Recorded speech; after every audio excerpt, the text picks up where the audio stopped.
Welcome to Shadowed Tales Archive. Tonight, we invite you into the darkest corners of the human mind. This is a special collection, 20 chilling short horror stories, each one crafted to leave a mark on your imagination. Turn off the lights, put on your headphones, and let the stories begin. Whispers beneath the frame. It all started when I was about 8 or 9 years old. Actually, I guess it may have been earlier, but that's around the first memory I have of it. See, I have had sleep paralysis as long as I can remember, although it is rare now that I am an adult. Most people that I've told about this have assumed I'm just scared of the dark or have bad nightmares, but that's not it. Although I am and I do, haha. I have always had very vivid dreams. When I was dreaming, I was there, I could see, smell, hear, and feel. I was also a very adept lucid dreamer, having the choice to affect my dreams at will.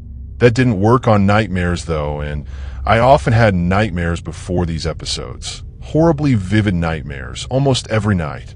Dreams of falling, fire, death, being alone in empty space. But mostly monsters, and those were the worst. Some of them were your classic 80s slasher film icons. Jason, Freddy, etc. I think my mom, Linda, let me watch those movies a little too young, along with reading Stephen King, but she is still my hero. Those usually involved running and hiding while being in a strange place. Usually creepy abandoned buildings or out in the woods. The monsters that didn't come from movies were way worse though. Dreams come from your subconscious, supposedly. So, I guess somehow my mind created them, although as a child it seemed like they were from the depths of hell. Twisted, grotesque things, sometimes vaguely resembling a human form, with missing limbs or too many. Hideous faces with skin missing or eyes hanging out of sockets. Some are not human at all. However, giant creatures with wings and razor-sharp claws and teeth. Black shadows with red eyes that would just stand in the corner and watch me while I went about mundane tasks, like homework or watching TV. Sometimes I would wake up before they got me. Not always. People say you're not supposed to die in dreams, but I have many, many times. I have fallen and hit the ground. I've burned up in fire, been stabbed and sliced. I've even had a dream where I was at a funeral that turned out to be mine. I didn't go back to sleep that night. Well, I'm not really scared of the dark, per se, or even scared of the nightmares. I am afraid of waking up in the dark. Let me explain what a typical night was for me when I was younger, and maybe you can start to understand. I would fall asleep in my bedroom with the TV on, mostly for light. Sound would be just loud enough to make out what they were saying. Sometimes I would fall asleep on the couch with a light and sound coming from my parents' room before I had a TV in my own room. Then the dream would start. The worst one ever, which I had often, I don't know how rare recurring dreams are, but I feel I got more than my fair share, would start with me waking up in my own bed. I would be viewing as though from my own eyes, rather than third person as a lot of dreams were. I would look over at my alarm clock, and it would say 3:33 a.m., always. Then the fear would start. I knew what was coming, but was powerless to prevent it. I would slowly place my feet on the floor and stand up while stretching and yawning. I started to head for the bathroom. Not sure how I know the bathroom was my destination, as I never made it there, and I would trip on something. I crash on the floor, hitting my nightstand, causing my alarm clock to fall on my head and bounce to the floor.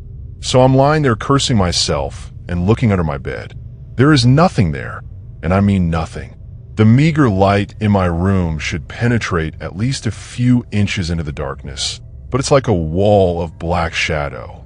An empty void, and I freeze with fear. Suddenly, 2 small blue orbs of fire appear. Directly, I level with me. The eyes of some unknown being staring into my soul. Its breath was the worst part. I would see it and smell it at the same time. I only know it was breathing because it came out in a fog, like when you were outside in winter, only it wasn't cold in my room. And the breath upon my face was cold enough to chill me to the bone. And the stench, it was as though someone took dead animal carcasses and dirty diapers and lit them on fire with 1,000 matches, like sulfur, burnt hair, and shit. My mind would be screaming, run, hide, but my body is frozen. I am hyper-aware. I can feel every muscle in my body tense up in preparation, but nothing happens. Then it grabs me. I see nothing, no limbs of any sort, but I am being dragged under the bed. Then I am in total blackness. I can feel its disgusting breath on my neck and hear my heartbeat, but my sense of sight has totally abandoned me. I don't feel arms around me specifically, but I'm being held there. It feels like someone has wrapped a blanket made of flesh around me, but it is stronger than I am and holds me completely still. Then I feel its tongue slowly lick from my neck to my ear, as though tasting my fear, in a voice I can only describe as broken glass soaking in blood, gravelly and grating but wet. It whispers, "What do you like about playing under the bed?" That's when I snap out of it. I struggle and fight, swinging my elbows and kicking my legs hard as I can, eventually loosening the creature's grip, and I would wake up. Here's where the real fun begins. I would be completely frozen, sometimes to the point where I could not even open my eyes. Sometimes I would be just frozen for a minute or two. Then I would snap out of it. I'm getting a little freaked out, even writing about it. The memories are that vivid as it comes out. Other times the nightmares followed me. I remember once, I was lying there frozen, trying to force my eyes to close, when I heard that same thick, gravelly voice say, "Come back under the bed." The games were just starting. I couldn't turn my head to look toward the sound. Not sure I would have even if I could, but I could feel its cold breath on my ear. I guess I must have screamed, although I don't remember doing so, because my mom, Linda, ran into the room and turned on the light. I swear I saw a shadow out of the corner of my eye melt into the floor, heading back under the bed. She checked, assured me there was nothing under the bed. I still don't know what to believe. According to the therapists and counselors I have talked to, I was experiencing visual and auditory hallucinations common to sleep paralysis. They don't know how real it was though. Well, I would wake up in bed. Once able to move, I would jump off my bed, making sure to stay well away from the edge, run to my parents' bedroom, and crawl into bed with them, sadly until I was about 14. Oftentimes though, I would not wake up in my bed as I had fallen asleep. Sometimes after that specific dream, I would wake up on the floor next to my bed, which was the worst, especially if the paralysis kicked in, which was often. I've woken up on the couch, on the floor in my parents' room, on the kitchen floor, in the empty bathtub, even once on the porch. On these occasions, I would sometimes find scratches and cuts on my body, often small, although once I had a 6-inch gouge across my rib cage, still have the scar. The therapist said this was due to sleepwalking and running into things. My grandmother had a very different view of things. I love my grandma. She definitely wasn't your regular sweet old lady. Grandma Rose had a deep appreciation for the occult. When I told her about my dreams, she crossed herself and did that weird little evil eye hand gesture. I asked why she was freaking out. "My dear, 3:33 is a time of evil," she explained. 3 is a number of Satan. 3 a.m. is the witching hour, dear, when the veil between realms is thin and reality can be warped. It was more likely that it was an actual demon trying to drag you to the underworld. You are lucky to have survived the attacks. She also told me that I wasn't sleepwalking, as the therapist suggested, but actually in another, I guess you'd say alternate plane or dimension, or even the underworld. We always thought she was a little crazy. Now I'm not so sure. I wish she was still alive to help my family. Recently, my 7-year-old son, Noah, has been waking up in the middle of the night, right around 3:30 a.m., screaming about the monster with blue fire eyes. I was holding him after one recent episode, telling him it was a dream and he will be okay. He kept repeating the word "no." When I got him to calm down a little, I asked why he was saying no. He said he doesn't want to play under the bed. Whispers from the well. My grandfather grew up on a chicken farm outside of Krakow, Poland. He passed away a few years ago at the age of 82, a few days before his passing on, due to an aggressive form of stomach cancer. He sat me down next to him in his old rocking chair and said in his familiar Polish accent, "After I took the boat to New York, I promised to leave this story behind." He didn't look up as he spoke to me, simply staring into his cup of black coffee. "It's been 70 years, and I must tell someone before I meet God. I was born in a small, quaint, empty town, which, despite the Nazi occupation, still functioned. We lived in this 2-bedroom farmhouse. My father, Henry, my mother, Maria, and my brothers Nathan and Elias. I'm sorry you never got to meet any of them. Anyway, Nathan and Elias were twins, identical twins actually, and we had heard rumors of the Nazi fascination with identical twins. This forced us to be even more reserved, even though we already lived in a secluded part of the countryside, in the last occupied house in the town. In order to avoid going into the occupied towns, we basically ate only chicken and eggs for every meal, and whatever else Mama could gather from the garden. It was lonely, but we survived. The thing that was most difficult for me was the fact I had to sleep in the basement. Due to Nathan and Elias being toddlers, they required my father and mother's attention. The basement was cold, with only a small window, and the moonlight was the only light I got. Because of this, I always delayed going down there until I was absolutely exhausted, so I wouldn't have to lie there awake. On the nights that I couldn't manage to sleep, I would look out of the window, which gave me a small view of the garden and the large, abandoned water well. This was my daily activity throughout those lonely, war-torn nights. In general, it was boring and uneventful, but occasionally I would catch a glimpse of a family, or even just a man or 2 lovers, sneaking their way through our garden up to our front door. They always looked rushed and frightened, and sometimes wore tattered uniforms. What would follow were horrible sounds of banging and pleadings for whoever lived there to open up, followed by an argument between my father and mother over whether we should let them in. He moved in the chair to adjust himself. You see, Alex, we didn't know it, well, at least I didn't, that we lived fairly close to the Auschwitz concentration camp, and that those people were escapees. "Well, did your father let them in?" I asked impatiently. "No," he said. "It would have been a death sentence for them as well as for us. The Nazis didn't like Poles, but they tolerated us, and it was easier to hide Nathan or Elias than an entire family. My father did what he had to do in order to keep his family alive.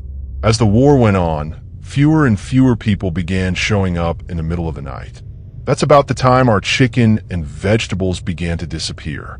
Losing our only supply of food would not have been tolerable. And at that point, my father suspected it was the escapees. So he built a fence around our property. Despite this, the chickens continued to disappear. They weren't killed. They were simply gone, just vanished from their cages and pens. One night, I decided to stay up myself, in order to see if I could find out the answer. I battled my tiredness until the wee hours of the morning, and despite the poor lighting and rain, I caught a glimpse of what seemed to be a human figure run across the garden. I rushed upstairs to tell my father, and he ran outside with a knife, the best home defense weapon we could afford. But we found nothing. No one. The next day we did find something, though. Footprints, leading from the chicken cages to the water well. They were made in the wet mud from the rain, and they were of bare feet. No shoes, no socks, just feet. My father had mercy on the man who was trying to find refuge, and left him a note, indicating that he had 2 days to leave, and then he would begin to seal the well. I waited impatiently for my grandfather to tell me about the fate of the man. The following night, I got the idea to take a blanket down the well to the man, since winter was creeping in. I waited until my parents were asleep, and I snuck outside. I shouted something friendly down the well, indicating to the poor man that my intentions were benign, and I began my descent, clinging hand and foot to the pegs attached to the stones. As I neared the bottom, I smelled something absolutely horrific, and I pulled my father's flashlight from my pocket to try and shine it on the man. It was then I came to the realization of just how large the well was.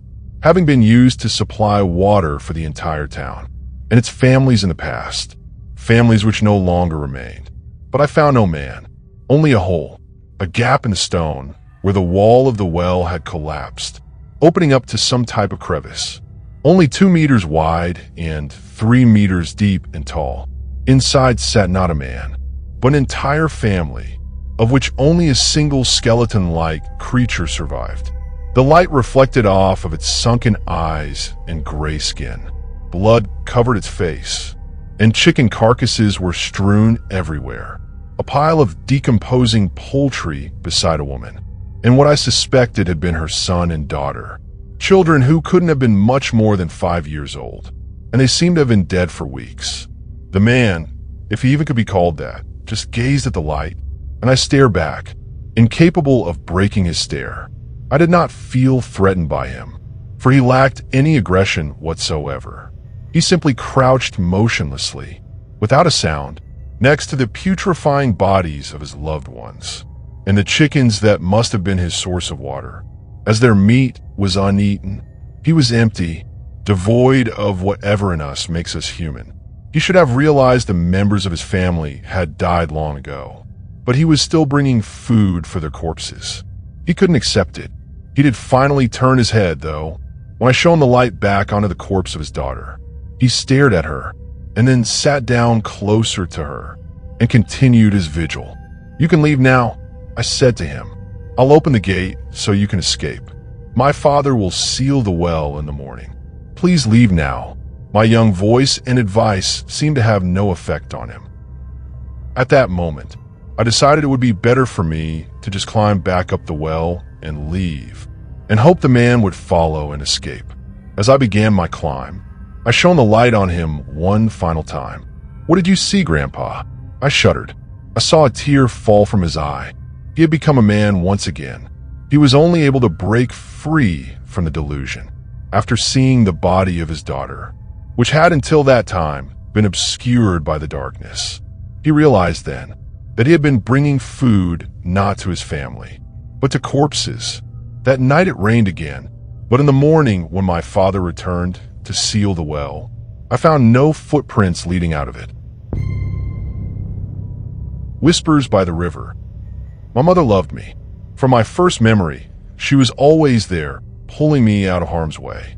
I was a curious child, constantly reaching for the hot stove or wandering outside unsupervised. Sometimes, the harm she protected me from was my own father. Everything I said and did seemed to irritate him. Any loud noise, or even a single word he perceived as disrespectful, could earn a backhand across the face, or a swift kick in the back to send me flying down the steps. I clung to my mother tightly in those years. She was the only constant, never angry or impatient with me, but full of love and hope. She stood between his hand and my fragile body, and I'm ashamed to say that I ran and hid more than once.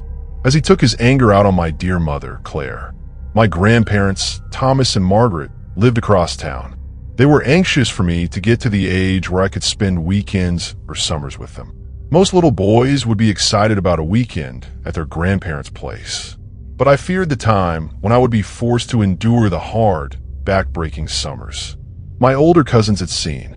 You see, my grandparents believed that hard labor was the only way a boy would grow into a strong man. They had a large farm to tend to, and they made use of their grandsons by raising them. For the better part of their childhood, usually starting around age 5 or 6, depending on the constitution of the boy, my cousins slept in the leaky barn out back and existed on whatever scraps were thrown out at the end of the day. By the end of summer, they carried an odor that may never wash off, an odor of sadness and pain. My female cousins lived inside the house, and they would never speak of the horrors they endured. Women weren't valued much in my family, except for one thing. When I was barely 5, my mother Claire woke me up in the middle of the night. Her hand covered my mouth as she signaled for me to keep quiet. Her bruised face was wet with tears. Her hand shook as she silently begged me not to do anything to attract the attention of my sleeping father, Raymond. Without a sound, we snuck out of the house, taking only my stuffed teddy bear and leaving behind everything I had ever known. My mother and I kept to the back roads as we made our journey across several states to the house by the river where her brother Jonah lived. Jonah made his living as a teacher at the small schoolhouse in town. He was a widower with no children of his own. By the time we arrived at his door, we were weak from hunger and exhaustion. My mother hadn't stopped to sleep the whole way, too afraid that Raymond or his family would catch up with her unaware. Jonah hadn't always lived here. He had arrived just a few short months before. Since my mother hadn't been allowed to keep contact with her family, she knew of his location only through a chance meeting with a distant relative while selling some items in town. Even at my young age, I understood what this meant. We were safe. They couldn't find us here. Suddenly, my world didn't look so bleak and depressing.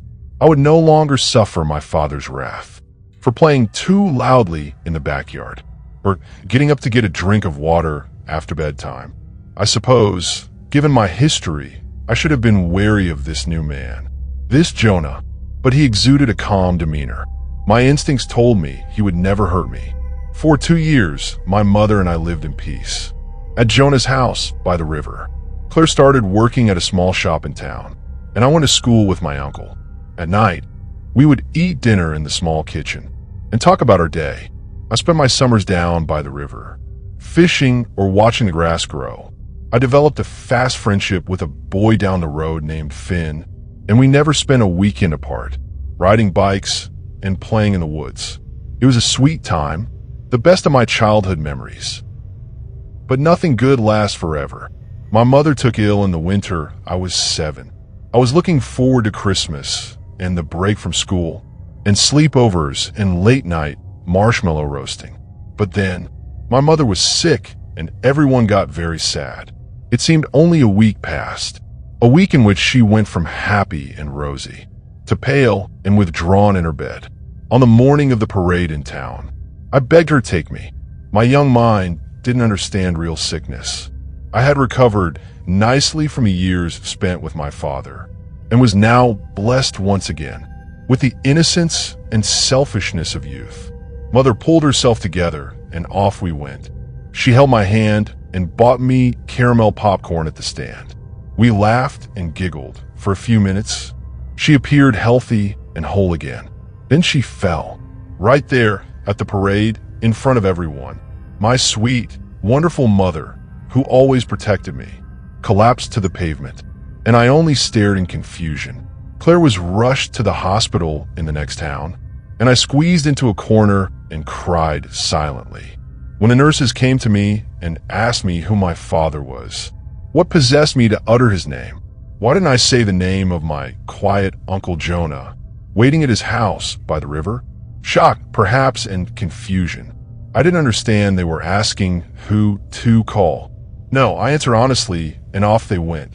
The nurse pulled me into my mother's room and quietly told me that my father and my grandparents were both on the way to claim me. Raymond to comfort me, and Thomas and Margaret to take me back to their farm to stay. What a lucky boy you are, she said, smiling gently, to have so many people who love you. You'll be just fine, but now you should stay with your mother for a few minutes and say your goodbyes. They will be here shortly. Inside, I screamed in terror, wanting to run and hide, to get away from the miseries that were soon to come. But I couldn't leave my mother. I couldn't leave without saying goodbye. As I held Claire's hand and let a silent tear fall, she opened her eyes. She smiled so sweetly at me and said 2 words before she passed from this world. You're safe. My mother passed at the stroke of midnight, December 18th, the year I was 7. I curled up next to her body and didn't wake when Uncle Jonah scooped me in his arms and carried me home. I didn't know that day what had happened to the 2 different cars, traveling toward me in the night, to take me away to a terrible place. But I knew I was safe, because my mother had told me so. I grew up in that house by the river, with my sweet, sweet Uncle Jonah. When I was 10, he met a kind woman from town. They married and had 2 children of their own. I was raised as another son, and I was always loved and cared for. Although my new aunt could never replace my darling Mother Claire. She took care of me throughout my childhood, and never was a word spoken in anger. Never did I sleep in the barn, or live on scraps. Never did I have to duck, to avoid the fist coming at me in the dark. My first year in college, I became curious about what had happened, to change the events that were unfolding in my life on that awful night. I did some research, and this is what I learned. At midnight on December 18th, the year I was 7, my father Raymond was traveling in his old blue pickup. He had been working out of town when he received the message that his only son had been found. The pickup was old and in disrepair. Still, it was a surprise that at the stroke of midnight, his truck suddenly swerved into the path of an oncoming semi. He was killed instantly. The driver of the semi walked away with barely a scratch. At midnight on December 18th, that same night, my grandparents, Thomas and Margaret, were traveling from their farm across town in their new car. It had been purchased just last year, with proceeds from the farm, and apparently the prostitution of several of their own granddaughters. They were at home when they received word that their grandson had been found. The car was new and not the cheapest model. Therefore, it was a mystery why, at the stroke of midnight, the car suddenly pulled to the right while on a mountain road. It went through a weak fence and down into the ravine. My grandparents were killed instantly. There were investigations, even into my sweet, calm Uncle Jonah, as it was found to be a little odd that both of these events should happen at the exact time my mother passed from this world. Jonah never worried me with it, and the investigators finally gave up, as no one could ever prove how it happened. I know how it happened. My mother told me when she uttered those two words, "You're safe." The battery clock. One of my first memories as a child was a funeral. My uncle's funeral. He was my mom's half-brother and considerably younger than her, as he was from her dad's second marriage. I think he was in his mid-20s, and he was addicted to ecstasy. Of course, I didn't know that at the time. Since he was addicted to the high, he started to get depressed whenever he wasn't high and ended up committing suicide. He hung himself in his bedroom. How you explain that to a 4-year-old? I don't know if my mom told me about the hanging back then, but I knew that he had killed himself. I remember my mom telling me that he thought no one loved him, and that's why he did it. She doesn't remember telling me this, but I remember blaming myself for his death. I was always afraid of older men when I was young. I'm not sure why. I think I was just a really shy kid. I never wanted to play with my uncle, and I always avoided him. At 4 years old, I thought that he killed himself because of me. I know now that that's not true, but I still feel guilty about never wanting to spend time with him. The most vivid memory I have of the funeral is playing a game with my sister and my 2 cousins. It was called Inky Pinky Ponky. Maybe you've heard of it, maybe you haven't, but I've never heard anyone mention it since that day. I've heard of similar versions of the game, but not the same as this one. In this game, one person is the leader and everyone else stand in a circle with their fists held out in the middle. The leader thumps everyone's fists around the circle, saying this rhyme. Inky Pinky Ponky, Daddy bought a donkey. Donkey died, Daddy cried. Inky Pinky Ponky. Whoever's fist the leader lands on at the last word has to put that hand behind their back, and then it repeats until only one person is left with a hand in. They're the winner. At 4 years old, I really hated that game. My uncle's death was the first death I had ever had to cope with, and singing about a dead donkey did not help me much. I always thought being afraid of death was a normal fear that everyone had, but my fear went deeper. I refused to watch any movies where characters died. I didn't watch The Lion King until I was about 16 years old. I was terrified of hospitals, and I still won't go in one unless I absolutely have to. I was always afraid to go to sleep when I was young, and I think it had something to do with the fact that going to sleep and dying seemed so similar.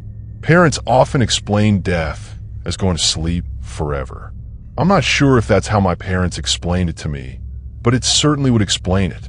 Perhaps my fear of sleep also stemmed from the nightmares I used to have.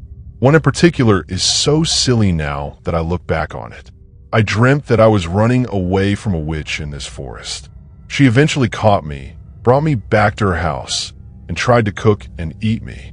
Of course, I woke up before that happened. Another time, when I was older, I dreamt that I had done something bad at school, and they were going to punish me with the death penalty. I begged my parents to do something about it, but they just shrugged it off. I woke up as I was sitting in the electric chair. One dream that I remember the least about probably affected me the most. I dreamt of a funeral, but not just any funeral, a funeral for a baby. The only image I still remember from this dream is a tiny little coffin. That image haunted me throughout my childhood. A few years ago, I was going through old photos on a rainy afternoon. I sat on the floor of the living room, flipping through the albums, admiring how cute I was. Then I went through a box of photos, which was mostly doubles or just pictures that had never made it into the album. Towards the end of the box, I found a card with a picture of a baby on it. The baby kind of looked like me, but I knew it wasn't because it said Peter on it. I didn't bother to open the card. I just turned it to my mom and asked her who it was. "Oh, that's the funeral card from when your Aunt Laura's baby died." "Aunt Laura had a baby?" I asked. "Sort of. The baby was stillborn at about 7 months. It was the closest to full term she had ever reached, so they had a funeral for the baby. You were there." My mom's casual retelling of the event flooded my mind with images. It all came back to me before I could even blink. My dream of the baby's funeral wasn't just a dream. It had actually happened. I was just too young to remember. The baby died when I was about 3, almost 4, about 6 months before my uncle's funeral. My brain was unable to retain that memory, but the nightmare that haunted me for years after stuck with me. One day, when I was about 14 years old, my mom got a phone call. She sat at the table, crying on the phone, and I knew something was terribly wrong. I stood a few feet from her, tears running down my face too, even though I didn't know what happened. I've always been a sympathetic crier, especially when it comes to my mom. She held the phone in her lap when the conversation was over and told me that my Aunt May had died. She was my mom's sister, and they hadn't spoken in years due to drama between them and my grandmother. But still, she was her sister. I held my mom's head in my arms as we both cried for several more minutes. Then, she had to go downstairs. My grandmother lived in our basement, and my mom had to tell her. No way was I going to be a part of that. I can only imagine the pain someone feels when they find out their child has died. It wasn't entirely a shock. We knew she had a brain tumor, but that didn't make it much less sad. I went to sit on the couch while my mom broke the news. Behind our couch, on a ledge, we had this clock. It was a German carousel clock, and I liked to watch as the little gold balls of the carousel spun around and around. I think in a way it soothed me. Watching time tick by as the carousel spun was relaxing, much like the waves of the ocean flowing in and out. I turned around to watch the clock, but the carousel had stopped spinning. The time on the clock was 3:47. I checked the clock on the VCR, which said it was 4:22. I sat on the couch with my hands in my lap, thinking about my aunt. I thought about how my mom must have felt. I wondered if she felt guilty for not speaking to her for all that time, just like I had felt guilty for never spending time with my uncle before he died. My mom came back upstairs a few minutes later. She started walking towards the other couch to sit down when her eyes fixed on the clock. "That's it," she said. She grabbed the clock, lifted up the glass dome, and took the batteries out. She marched to the garage and tossed in the bin where we put dead batteries. She returned to the living room, looking exasperated. Of course, she would be upset. Her sister had just died, but why all the commotion over a clock? "Mom, what's wrong?" I asked. "That godforsaken clock," she muttered, rubbing her forehead with one hand. "It's just a clock, Mom. What's the big deal?" She sat next to me on the couch, and it seemed like she was trying to compose herself before she spoke again. "I've never told you this before, but I was married once before I married your dad. His name was David. He was a few years older than me, and I was so in love. He asked me to marry him when I was only 19, and I was head over heels for the guy. So I said yes. We were married about a year after that. We got that clock as a wedding present from one of his relatives. I had always thought that the clock was a wedding present because we called it an anniversary clock. I don't know if that was a real name for it, but that's what we called it. I assumed it was for my parents' wedding, and I had never bothered to ask about it. It was just a clock after all. She continued. Anyway, one day he got into a car accident. While he was in the hospital, they had to do some brain scans to make sure there was no bleeding. That was when they found a brain tumor. David had always suffered from headaches, but it had just become a part of his life, and he never bothered to do anything about it. Turns out the tumor had probably been there since he was born, and his brain had just formed around it, still allowing him to function normally. The Curse of Harold. In the late 1800s, Thomas Bell and his family moved into a mansion at the corner of Eaton and Simonton Streets in Key West, Florida, now known as the Artist House. The Bells were known to be stern with their servants, sometimes even mistreating them. It was the treatment of one such Haitian servant that provides a twist in this story. This woman was hired to take care of their son, Ethan. One day, Mrs. Bell supposedly witnessed her practicing black magic in their backyard and fired her. Before she left, the woman gave Ethan a lifelike doll. It stood 3 feet tall, had buttons for eyes, human hair believed to be Ethan's, and was filled with straw. Dolls that resembled children were not unheard of during this time, but this one proved to be special. Ethan named the doll after himself and often dressed it in his clothes. Harold, the doll, became his trustworthy companion. He took it with him on shopping trips into town. The doll had a seat at the dinner table, where Ethan would sneak it bites of food when his parents weren't looking. Ethan would even be tucked into bed with the doll at night. Soon, this innocent relationship took on a strange nature. Soon after, Ethan chose to be referred to by his middle name after being scolded by his mother. He told her that Harold was the doll's name, not his. Ethan was often heard in his toy room, having conversations with Harold. Ethan would say something in his childish manner, and responses could be heard in a much lower voice. Sometimes, Ethan would become very agitated, worrying the servants and his mother. She would, on occasion, burst in to find her son cowering in a corner, while Harold sat perched in a chair or on the bed, glaring at him.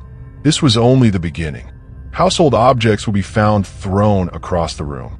Ethan's toys turned up mutilated, and giggling could be heard. Whenever these unusual acts took place, Ethan always said, "Harold did it." The boy took the punishment, but always insisted that the blame was Harold's. As the mischief grew, more and more servants took their leave, and new ones were hired. The Bells' relatives felt it was time to do something. With the recommendation of a great aunt, Ethan's parents removed Harold from his care and placed him in a box in the attic. This is where he resided for many years. After the death of his father, Ethan was willed his boyhood home. He decided to live in the Victoria mansion with his new wife, Clara. Ethan had become an artist and felt the house was spacious and would provide a place for him to paint. He went to the attic and dusted off his childhood toy. He became attached to the doll, despite Clara's displeasure. Ethan would take the doll along with them everywhere they went. Harold even sat in his favorite little chair while Ethan and Clara slept nearby. The turret room became Harold's domain after Clara moved him back to the attic. Their marriage slowly became sour, until Clara supposedly went insane and died of unknown reasons. Ethan followed soon behind. Harold supposedly attacked people, sometimes locking them in the attic. People who passed by claimed to hear evil laughter coming from the turret room. For some time, Harold remained in the empty house by himself, until a new family purchased the mansion and restored it. The doll was once again moved to the attic. This pleased it as much as the last time. The doll was often found throughout the house. On one certain night, Harold was found at the foot of the owner's bed, giggling, with a kitchen knife in hand. This was enough to send them fleeing from the home. Harold was later moved to the East Martello Museum in Key West, where he sits perched in a glass box. Despite his new living quarters, the doll is believed to not have given up his menacing ways. Visitors and employees claim they have seen the doll move. His smile has been known to turn into a scowl. One employee cleaned Harold, turned off all the lights, and left for the night. The next day, he returned to find lights turned on, Harold sitting in a different position than the night before, and a fresh layer of dust on his shoes. Some say he'll even curse you. If you want to take a picture of him, you must ask politely. He'll tilt his head in permission. However, if he doesn't, and you take the picture anyway, a curse will befall upon you and anyone who accompanied you to the museum. The same will happen if you make fun of him. To this day, Harold remains at the East Martello Museum in his sailor suit, clutching his stuffed lion, continuing his menacing ways. The shadow outside. My family have been living in the same house for almost 10 years, but not once did we ever encounter anything supernatural or creepy. Probably because we built this house ourselves and made sure no dead bodies were buried in the soil. So we didn't have to worry about previous families having dark histories or such. Nobody has died in the house either, which is why when something disturbing finally happened to me on a certain afternoon, I couldn't come up with an explanation why it happened. It was summer break. You know, those times when you have no school stuff to worry about and you can lay around the house all day. Most of the time, the only people in the house were me, my younger brother, and my grandma. Since my mom was working and my older brother had a summer job. After spending hours on the computer, I finally got bored and decided to take a quick bath since that afternoon felt so humid and hot. You see, our bathroom door has this stained glass design or something. I'm not good at describing different types of glass, so you can see the silhouette of people passing by the door. But the other details like eyes, nose, or mouth are not clear. When my mom got it installed, I hated it because I was a girl and I don't like the idea of people seeing me while inside there, even if it's just my silhouette. Because if you come close enough to the glass, the better the person on the other side will see you. I had 2 brothers, so I don't really understand why the hell my mom installed that thing. Anyway, my bath was going fine until I turned my head and realized a tall figure was standing right outside the door. It surely wasn't my grandma, since she's a short person, so I concluded it was Liam because that guy is freaking tall even if he's younger than me. "Hey, I'm showering. Go away," I yelled, but he didn't even move an inch. He's probably just trying to annoy me again, so decided to throw a shampoo bottle against the door. "Go away." Thankfully, he did go away, and I just finished my shower while feeling a bit pissed. As soon as I got dressed, I went to confront him in his room. He was busy playing in his PC. "What were you doing standing in front of the bathroom like a creep while I was showering?" "I wasn't creeping on you," he simply said without even looking at me.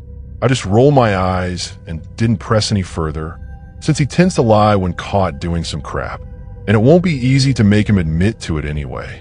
I decided to just shrug it off, because he didn't do it again the rest of the day, so maybe he was just bored that moment. The very next day, I was taking a noon shower again, and when I looked at the door, there he was again, just standing there, and probably watching my silhouette move as I showered. "Liam, go away," I screamed, feeling annoyed, but partly creeped out by my brother's actions. I was starting to think that he probably discovered some porn online, and is now starting to fantasize about stuff. It was downright creepy. "Go away, or I'll call MOM. Finally, he started to slowly turn around and walk away, then disappeared into the left hallway. I was about to let out a relieved sigh, but then a different silhouette came running from the opposite hallway and stopped right in front of the door. My blood ran cold when I realized that this person is surely my brother. I can clearly see his brown skin and even the yellow tint of his SpongeBob shirt. The other silhouette, however, was equally tall, but pure black as if just a shadow. "What did you say?" Liam called out, like he really didn't hear what I've been screaming. I wasn't able to answer, because I was still completely shocked about what just happened. It was like my mind just went blank. "Hey, you okay?" Liam's voice snapped me out of it, and I hurriedly got dressed. When I got out, I was greeted by his confused face. I probably looked so pale, because I could still feel myself numb from all that shock. I pulled my brother to the living room and started to explain everything to him. He didn't tease or laugh at me, because even though we piss off each other most of the time, when one of us is totally shaken up, we know something is surely wrong. He explained that he didn't hear anybody else sneak into the house. And we even have 5 dogs outside, for Christ's sake, and none of them barked even once. We didn't want to conclude that it was something paranormal, since, just like I said earlier, we never experienced such things in the house after living here for a very long time. And it happened in broad daylight. Don't paranormal entities prefer to haunt people at night? We decided to approach our Grandma Rose, since she's the one that has experienced odd things during her younger days. All she told us was that spirits tend to visit homes once in a while, even if they don't know the people living in there. She even joked that maybe that certain spirit just fancied me, but that idea only scared me more.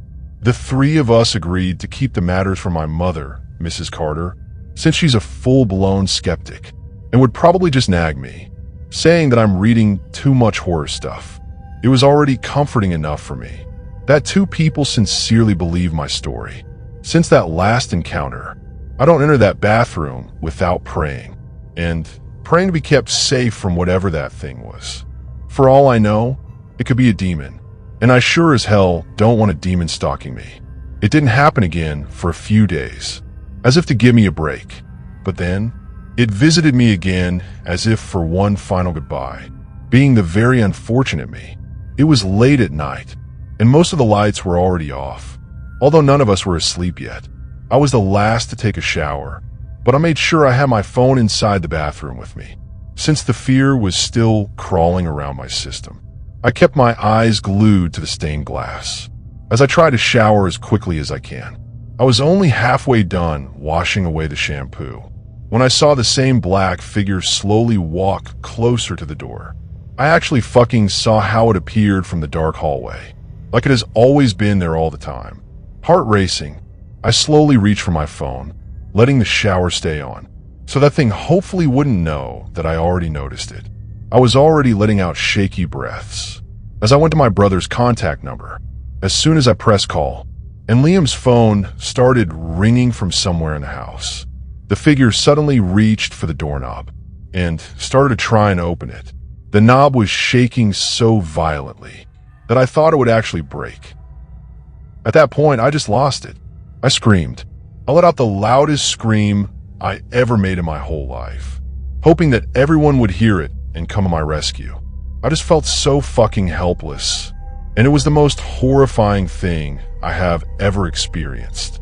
I felt like whatever that thing was, it wanted to hurt me. When loud footsteps echoed in the hallway, the figure quickly stepped back and immediately disappeared back into the darkness, as if it was never even there. When I could hear Liam, Noah, and my mom calling for me outside, I fumbled to wrap myself with a towel and open the door. I hugged whoever was nearest to me and cried. Jumbled words of explanation came out of my mouth, and I just hoped that they understood me.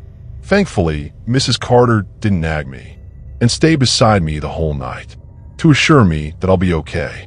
Immediately after that, my mom had that door removed and replaced it with a normal, solid one. Since then, I haven't seen that thing again, though I couldn't deny that I still have this constant fear that one day it will pop in my face and finally get me. I never knew what exactly it was and what it wanted from me, or for all I know, it's actually just standing behind that solid door, staring at the plain, white surface, like it could still see me. The Phantom Grip. There wasn't much about 2015 that didn't completely suck. My marriage was falling to pieces. My spouse had grown cold and indifferent. Our son hadn't been diagnosed with autism yet. He was still a toddler, but we knew there was something off about him. We knew something was wrong. By summer, I'd moved my belongings into the guest quarters, and that became my bedroom. It was the beginning of the end, with the 2 of us in bitter denial, or possibly waiting for the other to end it first. A 5 a.m. alarm got me up for work every weekday morning, and I spent most wakeful moments trying to find a way out of dump truck driving and construction. My spouse was less than supportive. I didn't have the funds for college. I was too busy to learn a new trade or skill. Once in a while, I'd come up with a cool sketch or painting. Sometimes I'd write a poem that people appreciated, but I didn't have the talent or skill to replace the earnings of my day job. So, every weekday, it was a 10 to 12-hour shift of double clutching a tandem axle Mack. I'd haul a flatbed trailer with heavy equipment for a paving crew to get the mortgage and bills paid. The second Friday of June didn't seem any different from any other weekday. It was payday. I planned on spending time with my little one, putting him to bed, and getting into a cheap bottle of whiskey before passing out in the guest room. For the time being, I was still on the clock and getting ready for my last run. My foreman, Mike, asked me as a special favor to take an overloaded flatbed a few miles down the road. Normally, I would have said no, but I liked Mike, I didn't want to argue, and I just wanted to wrap up the day and start my weekend. My worst case scenario, I thought, was an overload fine from a DOT officer. The crew loaded a paver, a skid steer, and a roller onto a flatbed trailer, designed to hold 2/3 of the combined weight of all that equipment. Everything was already chained down. I told the guys I'd see them in the yard after I hooked up to the trailer. I eased off the clutch and into first gear. I could feel the Mack truck struggle to pull the overloaded flatbed trailer. I got to my first traffic light without demolishing the dump truck stopped ahead of me, only because I began to downshift and brake well ahead of time. I realized my seatbelt was off and tried to put it on, but it wouldn't budge. The light turned green. The sky opened up. A torrential downpour pissed all over everything in sight. I started driving but kept the rig 10 miles per hour below the posted speed limit, convinced that would keep me safe. I passed a quarry on my left and began my descent down a steep grade on the way to my stop. I got part of the way down the ominous hill and traffic was stopped ahead in the distance. I gently applied the brakes, but the truck tires started skidding on the wet road. The trailer began to jackknife over the double yellow lines into oncoming motorists. I eased off the brakes, regained control of the trailer, and reapplied them. The same thing happened. All the while, I'm still moving towards stopped traffic, going 30 miles an hour downhill with a combined vehicle weight easily exceeding 60,000 pounds. The old country road had one lane headed downhill, one lane headed uphill, no shoulders and nothing but trees on either side. As a last-ditch effort, I pulled the parking brake and started stabbing at the brake pedal. Crashing a commercial truck is almost always fatal for the driver. Not having a working seatbelt wasn't really helping my odds. The cars stopped ahead were now less than 2 tractor-trailer lengths away, and I couldn't stop the truck. I thought about my wife. I remembered being in love with her before we started hating each other. I thought about my son. I thought about the people stopped ahead and their families. I thought about how much it was going to suck dying in a dump truck from colliding into the trees on the side of the road. A collision was inevitable, and there was no way in hell I was going to allow innocent motorists to get killed. My last run had turned into a suicide mission. Being a non-religious heathen, I thought perchance there may be something close by. Some ghost that watches over truckers and bikers. Some spirit, perhaps, inhabiting those woods. I called out to it. Make it quick. That was my first and final prayer to whatever sprite inhabits that forest. I didn't see any fucking way possible I'd survive what I'd do next. And I didn't want to linger in agony following the crash. I just wanted my death to be swift. I turned the steering wheel away from the traffic and into the woods. As soon as my front wheels left the pavement, the bumpy, wooded terrain shook me violently, throwing me into a world of hurt like I'd never known. As an at-risk teen, I'd been jumped, hit with chains and bats. I'd been beaten mercilessly by my bastard of a father as a child. Nothing I'd experienced could have prepared me for the beating the inside of that truck put on every inch of my body. The trailer snapped off and headed into another portion of the woods. The truck roared into the forest with me as its hostage, mowing down vegetation, leaving hunks of metal all about as the tree branches of the forest fought back against this hostile, diesel-powered invasion. I gripped the wheel for dear life while smacking all about the console, the control panel, the shifter, and feeling every abrasive texture grind away at my flesh. The truck hit a big bump that sent me headfirst into the ceiling. Blood went everywhere. Then it hit a dip and skidded to a violent stop. A terrible pressure pushed into my chest. I thought I was having a heart attack. Somehow, I didn't go flying through the glass as the horrifying ordeal came to an abrupt halt. As quickly as the crash ended, so did that awful blow to my chest. I exited the smoldering wreck that was once a sturdy Mack truck. I was covered in blood and had what seemed like a sheet of plastic, a grocery bag perhaps, stuck to my head. It wasn't a grocery bag hanging off my head. I didn't realize at the moment that my scalp had been partially degloved. It peeled right off my noggin, my skull exposed and blood pouring all over me. It was hanging off the side of my head, I imagine, much like a peel hanging off the side of a piece of fruit. It must have happened when I hit the ceiling of the truck's interior. What hurt more than anything at the moment was my chest. It couldn't have been the steering wheel. It wasn't a heart attack. I didn't know what it was that kung fu'd the ever-living shit out of my sternum. I was just glad I was still alive. Only moments later, I was getting put into a C-collar strapped to a backboard and loaded into an ambulance by paramedics. My Blitz t-shirt, my favorite fucking punk rock shirt, was blood-soaked and sheared off me by the medics. They took my vitals and asked questions meant to gauge my level of consciousness. Then, for a moment or two, they fell silent. Am I gonna make it? I joked as I turned my head to see both medics staring at my sternum, mouths agape and eyes bugged out in bewilderment. After a second, they assured me everything would be fine and continued with routine measures during medical transport. I thought about the day's events at the hospital. I got all doped up by the docs, got my scalp stapled and bandaged, and got admitted to my room. I thought about my terrible judgment, the last-minute decision, the dying man's prayer, and the blow to the chest, while crashing and somehow not flying through the windshield.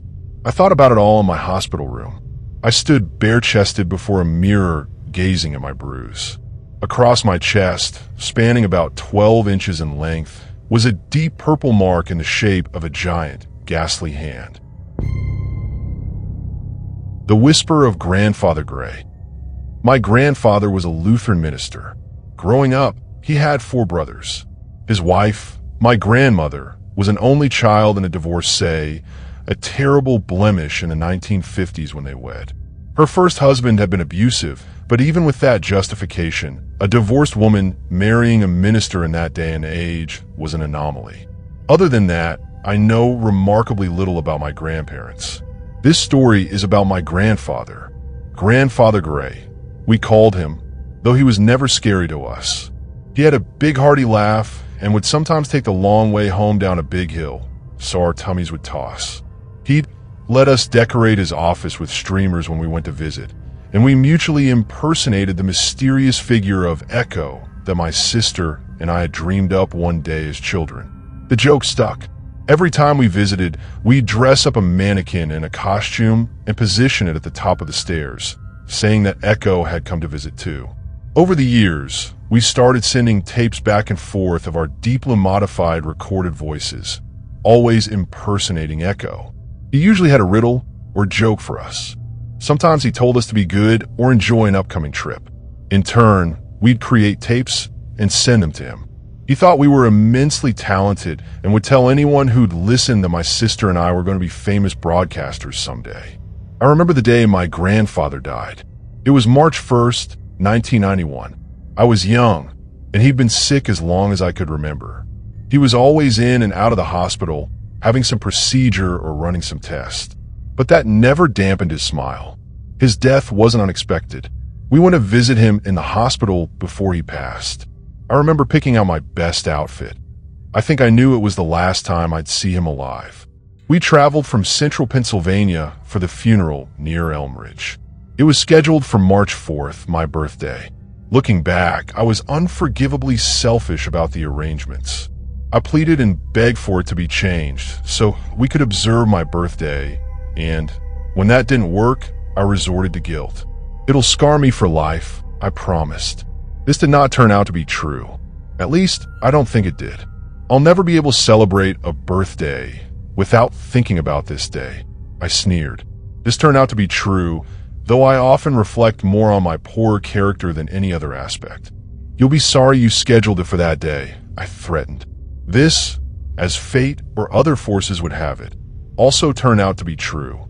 My aunt, uncle, and cousins came in from Pittsburgh for the viewing the night before the funeral. As I said before, my grandfather was a minister and almost the entire parish came out to wish him farewell. It was unreasonably long and terribly boring for my sister, my cousins, and me. Eventually, the 8 of us were told we could play quietly in the other rooms of the funeral home. Before long, we found the kitchen and proceeded to dare one another to consume the packs of sugar we found there. By the time the viewing was over and my parents came to get us, we were unruly, sugar-fueled terrors. They packed us all in cars and shuttled us back to my grandmother's house, a 3-story home with plenty of spare bedrooms to sleep all the guests. We ran screaming from room to room, high on sugar and the company of one another. My mom and aunt somehow got us all washed and changed, then dragged us up to bed, threatening that if we didn't stay in bed and go to sleep, there'd be hell to pay. Now, in my cousin's family, there is a special birthday competition to see who can wish the birthday girl or boy happy birthday first on their big day. So that night, as my mom tucked me in, I was promised a shower of birthday wishes in the morning, even though it was the same day as the funeral. I did not awake to the promised birthday wishes. The first thing I remember was hearing screams. We woke up late, very late, though no one could say exactly how late at first. The power had gone out overnight, most likely due to the near foot of snow that had fallen so far. Without power, none of the alarms had gone off, and we'd all slept just as late as we pleased. My dad had to run out and fire up the old wagon to see the time. It was 9:07 a.m. The funeral was at 10 a.m., half an hour away, in good travel conditions. There were 8 kids and 5 adults in the house who were not showered, dressed, or fed. The immediate consensus was that we'd skip breakfast and showers were on an as-needed basis. Everyone flew into action and, miraculously, by 9:30 a.m., we were all buckled into cars and on our way. In our car was my dad behind the wheel, my mom, sister, and grandmother. We plowed through the snow at a desperate crawl. Each mile seemed to go slower than the last, with snow falling more and more rapidly as the minutes ticked past. Because of the heavy snowfall, we soon discovered our planned route, west on the Pennsylvania Turnpike, had been unexpectedly closed. We followed the detour onto the highway instead. It was only a minor setback. We could still make it, my father insisted, trying to convince himself as much as the rest of us. We didn't begin experiencing car trouble until we were getting off the highway. My cousins were behind us, all 8 of them crammed into their car. My mom leaned out the window and flailed urgently at them, trying to communicate that we needed to pull over. We stopped in a Barlow's parking lot. There was more than a foot of snow on the ground by now, and our options were quickly deteriorating. We'd all come to terms with the sad reality that we were going to be late. Now it looked like we might not make it at all. As my dad and uncle were under the hood trying to figure out what was wrong with our wagon, my aunt crept over to me. She smiled weakly and bumped hips with me, trying to feel out my mood. I half-heartedly smiled at her and hugged my coat tighter as the sky pelted us with white flakes. "I feel bad," she confided. "In all the rush this morning, I forgot to wish you happy birthday." I beamed. "Who was first?" she asked. "You," I said. Everyone else forgot. A burst of laughter overcame her. I was confused. How was that funny? Just as she was stopping, another wave of laughter seized her, and soon she was nearly doubled over from laughing so hard. Everyone was staring at her by the time she regained her composure. She smiled, a big wide smile that seemed so out of place with the mood of the morning. She squatted near me. "Grandfather Gray remembered," she said, gesturing at the car and snow and the world around. "Heck, he's only been up there 3 days and he's already running the place. Guess he didn't want his funeral to be today, either. In the end, the 14 of us all piled into my uncle's car for the final 5 miles of the trip. We didn't make it on time, but we made it. On the way back, we stopped at my parents' car. It started right away this time and rode fine for the trip to the cemetery and later back home. My parents never figured out what the problem was. On the way back to Stonehaven after the funeral, my sister and I found an unmarked tape in the back seat of the old wagon. We played it later when we got home and found a mysterious message recorded on it. Though it didn't identify the recorder by name, the voice sounded too similar to Echo to be anyone but him.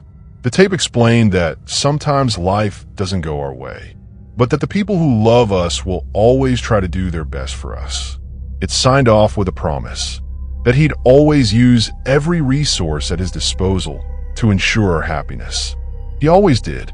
When we tried to replay the message, nothing was on the tape but static. It has been 25 years since my grandfather died. To this day, I believe that he was behind the trials of that morning. Between the rogue snowstorm, the power outage, and the car trouble, it's just too many events for me to chalk it up to mere coincidence. And if that wasn't enough, my sister and I both heard the fortuitous message on Echo's final tape. Not all ghost stories are scary. Echoes from the Hollow House. There is a house that I spent a good portion of my childhood in, and the house that I, to this day, although no longer living in it, will always call my true home. I have many fond childhood memories in that house. It's where our family lived the longest. What I'm about to describe are all real events experienced in this house, by me and the rest of my family. These are true accounts and are not exaggerated in any way. We've always known that house was haunted, not to the point of being insane and deadly, like you see in the movies, but plenty of unnerving things have happened there. Let me start by telling you a little bit about the house. The first thing you should know is that it's very old, from the 1800s. It used to be a hotel. When my family bought it, I, being the youngest, was only a little kid. We remodeled that house and even extended it a little.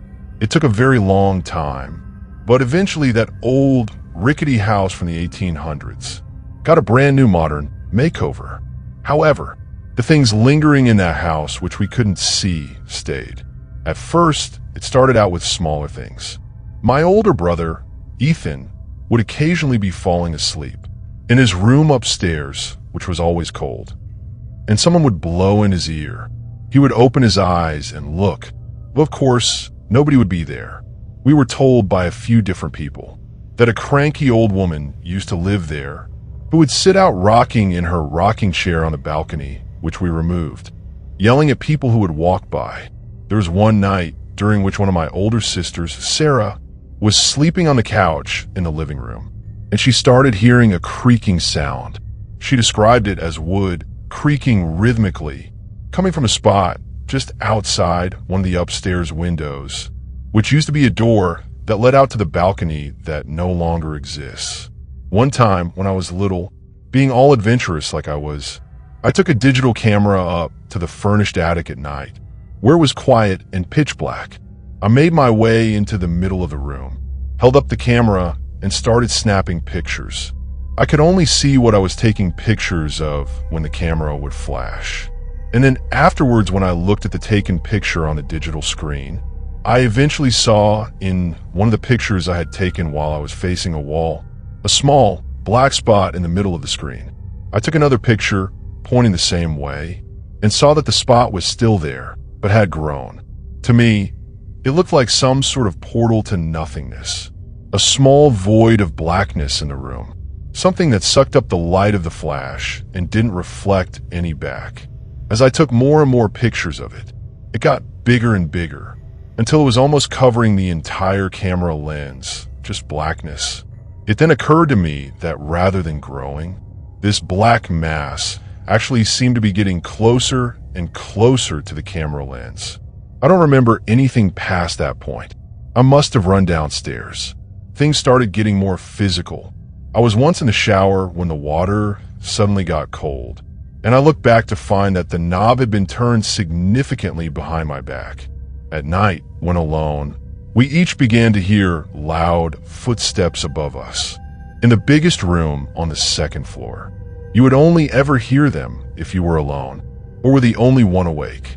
Once they were so heavy, it sounded like there was an elephant or something up there, and the ceiling creaked so loud that I half expected it to cave in on me.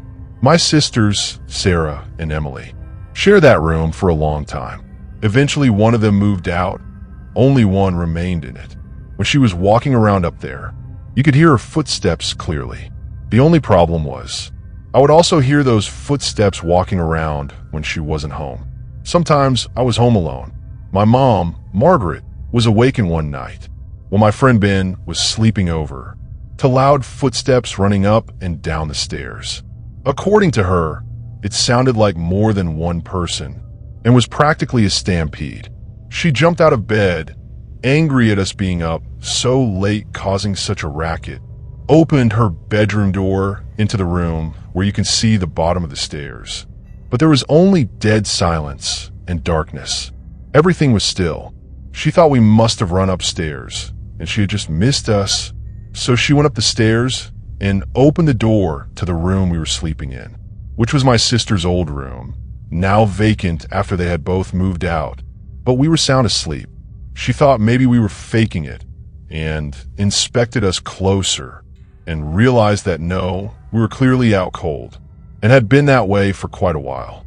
She mentioned all of this to us the next day, maybe still wanting to think that it was us, but we of course had no idea what she was talking about. One night, I was just about to fall asleep when I heard a man's voice right in my face whisper the word bang. It pulled me out of my sleep, making my eyes shoot open and look around the dark room to find nothing. After a minute, still being tired, I brushed it off and closed my eyes again. I started to drift back to sleep when the voice once again quietly whispered bang in my face. I opened my eyes again to once again find nothing. This happened a total of 3 times before I was finally able to fall asleep. So many things happened in that house, but after so many years of constant activity, you get used to it, and things that used to frighten you begin to simply annoy you. Sometimes, if you were alone and there was a persistent noise being made, where no other person was, like the squeezing and popping sound of plastic water bottles in the kitchen, you could simply look in that direction and say, "Stop it." And sometimes it would just stop. We were eventually able to get the things that were dwelling in that house out, and the activity, after years of persistence, stopped altogether. As I said earlier, I still consider the house my one and only true home, and I always will. I spent years growing up there as a child with my family, and 2 of my close friends, as well as family friends. Despite the occasional paranormal activity, I have many good memories of that place. It is where my mind will always wander back to whenever I think home. Watcher in the Frame. I love myths, urban legends, paranormal stories, and chronicles of unexplainable mysteries and phenomena. As a kid, I actively sought books and articles on the topic, no matter how vaguely related. 20 years on, I still enjoy delving into the stories of the unknown. The difference being, 20 years ago, I didn't have access to the wonderful World Wide Web. These days, I literally have a world full of myths, legends, and stories at my fingertips, and so I often indulge in long Googling sessions dedicated to absorbing as much information as I can. I am intrigued by the unknown. It means that there are things yet to be discovered and mysteries to be solved. It was during one of my many mystery binges I came across the story of the Hat Man, a form of shadow person. I stumbled across the legend of the shadow people completely by accident, clicking through random links on Wikipedia. But it was the related article about the Hat Man which piqued my interest greatly. It roused a long dormant memory from within the depths of my mind. The following is an account of my encounter with what I now believe to be the Hat Man. I don't recall how old I was, around 4 or 5, but it must have been quite late at night. My parents had retired for the night, and the house was completely dark. The only source of light was the gentle wash of moonlight filtering through the thin curtains into my room. I was lying on the top bunk of the bunk bed my dad had made for us. The bottom bunk was occupied by my younger sister, Lila, who had been sleeping soundly for hours. It was nearly Christmas, and I was laying awake, pondering the complexities of the world, something that has become a bit of a habit over the years. Although it was likely the huge intricacies I was trying to figure out in my mind had something to do with how long it was until Christmas on that particular night. As I was staring at the ceiling, completely immersed in my own thoughts, I suddenly became aware of a feeling spreading through my body. A chill went up the back of my neck, making my hair stand on end. If I had been close to falling asleep, I was wide awake now. I held my breath and laid stone still, straining to hear something which would give me a clue as to what it was that had put me on edge so suddenly. I heard nothing other than Lila's rhythmic, deep breathing from the bed below. When I could hold my breath no longer, I let it go as quietly as I possibly could. I couldn't hear anything out of the ordinary, so after a few more minutes of laying as still as possible, I decided to roll onto my side so I could see out of the bedroom door into the hallway. I did this in such a way that it would seem to anybody looking in on me as though I was rolling over in my sleep, just in case when my parents came in and gave me an earful for not being asleep as I was supposed to be. As I completed my expert maneuver, I heard a noise in the hallway. It sounded like footsteps, which was a relief. It was just my dad checking on something in the house. But as the footsteps drew nearer to my bedroom door, a wave of unease washed over me again. My dad was always very careful about being as quiet as possible when walking around after lights out, so as not to wake anyone. Listening to this particular set of footsteps, I wondered if perhaps this was my mom, as the perpetrator seemed to be making no attempts to mask their sounds. I pondered this curiosity as a figure emerged from the hallway and came to a stop in the doorway of my bedroom. Once again, I found myself holding my breath, trying to be as still as possible. The figure stood in the doorway, breathing quite loudly. It was definitely a man, judging by the sound of the breathing. For a few moments, I relaxed, thinking that it was my dad after all. I started breathing again and closed my eyes, pretending to be asleep. But the sound of the breathing stayed in the doorway. I opened my eyes again and took in the image before me. My blood ran cold. My dad did not habitually linger in doorways. Also, my dad was nowhere near as tall as the door frame, nor did he wear or even own a wide-brimmed hat. I stayed as still as I could, hoping that the figure could not see that I was awake. With that monologue running through my mind, I was reminded of the line from the Christmas Carol. He sees you when you're sleeping, he knows when you're awake. I smiled to myself. The figure in the doorway was Santa Claus, and he was waiting for me to fall asleep. Of course, it made sense being so close to Christmas. I closed my eyes once more, ready to fall asleep. Once more, I got that feeling of unease. The hairs on my neck stood on end once again. Something was not quite fitting about that conclusion. Santa doesn't wear a wide-brimmed hat. Also, I was fairly certain that he is never depicted as tall and broad-shouldered. The figure in the doorway definitely did not look or feel very Santa-ish at all. My eyes shot open again. I needed to figure out who was standing in the doorway. Even with the light filtering in through the curtains, I could not make out any details of the figure. My eyes had adjusted fairly well to the darkness by now, and I could make out just about everything around this figure. But whoever was standing in the doorway may as well have been a shadow. The only thing that told me that this was not a shadow was the heavy breathing accompanying the figure. Just as I felt that I could not lay still any longer, the shadowy figure took one last deep breath and receded from the doorway, seeming to meld away into nothingness. By this stage, a lot of kids would probably have cried out for their parents, or at the very least, thrown their covers over their heads. I did neither of those things. Instead, I laid there, pondering my new mystery of the night, Christmas forgotten, until I fell asleep. I remember asking both of my parents the next day whether they'd spent any time looking in on Lila and me the night before. They assured me, every time that I probed them about it, that they had not been anywhere near my bedroom the previous night. I guess after a while I just sort of shrugged it off. It didn't happen again at all. Every now and then, the memory would spring to mind, especially during my nighttime ponderings. However, I thought about it less and less as time went on, and until I saw the picture accompanying the Wikipedia article on the Hat Man, I'd almost forgotten it completely. To this day, I have no idea what it was. Whether it was one of my parents sleepwalking, somebody who wasn't meant to be in the house, a supernatural being, or otherwise. But the picture of the Hat Man is almost exactly what I remember in my doorway. The Midnight Guest. I have had a keen interest in the supernatural ever since I was 7 years old. That door in our house that slammed itself shut back in 1990 was my first scary encounter. Yes, I know, there are more frightening occurrences in the world than that. And ever since then I've had several other experiences, some similar and some that were a bit more intense. I don't know why I'm so unlucky, but the paranormal has followed me pretty much in every house I have ever lived in every place that I have worked at. Our current place of residence is no exception. A small 2-bedroom apartment is what we call home. My wife, myself, and our 2 kids, Liam and Sophie, have been living happily here for about 5 years. It's close to their school, close to where we work, close to both my parents and my in-laws, and close to a shopping mall.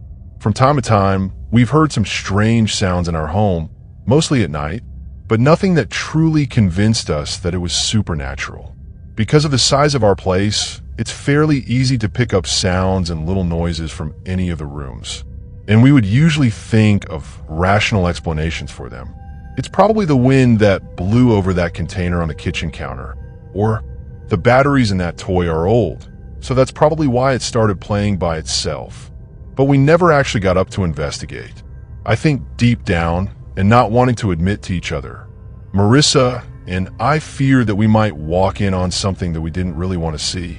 Liam never slept right through, and like clockwork, would walk into our room at about 23:30 every night and climb into our bed. If we happened to be awake at that time, Marissa would take him back to his own bed, but often we were fast asleep and would wake up the next morning with him snuggled in between us. One Sunday morning, we woke up with a little guy in our bed, and while drinking coffee, he asked us, "Who visited last night?" "You were with us, dummy. You know that no one visited last night," we laughed. "No," he said. "Last night when I walked into your room, there was a lady in your room, standing there by Daddy's closet." Marissa and I looked at each other, and I knew that she believed him. And she could tell that I did too. When I was 11, my then baby sister told my mom that she saw and had a conversation with an old man who was sitting on her bed. Not certain why she'd have an elderly man as an imaginary friend, my mom decided to take my sister to a child psychologist who, to my mom's horror, told her that kids do not lie about these things and that he truly believed her. My mom never went into my sister's room by herself after that. So we kind of played the whole thing down and changed the subject every time Liam would ask about her visitor. After about 2 weeks, the incident was forgotten. One morning, we woke up, Liam still sleeping between us again, and just lay there talking about random things. When Sophie walked into our room and kissed us as she normally did after getting up in the mornings. We invited her to lie down with us as it was a Saturday, and we were in no rush to get up and start the day, but she wanted to go watch the kiddies' shows on the television in the lounge. She walked out the room, and with her cheery voice, we heard her greet someone, "Hello," and gave a cute little chuckle. Again, Marissa and I just looked at each other wide-eyed and called Sophie back to our room. "Who did you greet in the lounge just now?" I asked her with a smile. "The old lady, Daddy," came a reply. I got up and walked to the lounge and obviously saw no one. So without making further ado, I switched the television on and she watched her favorite shows. Again, we didn't make mention or ask further questions about the lady, as our kids didn't know about things such as ghosts. And as far as they were concerned, the only supernatural being that came to our home was the Sandman.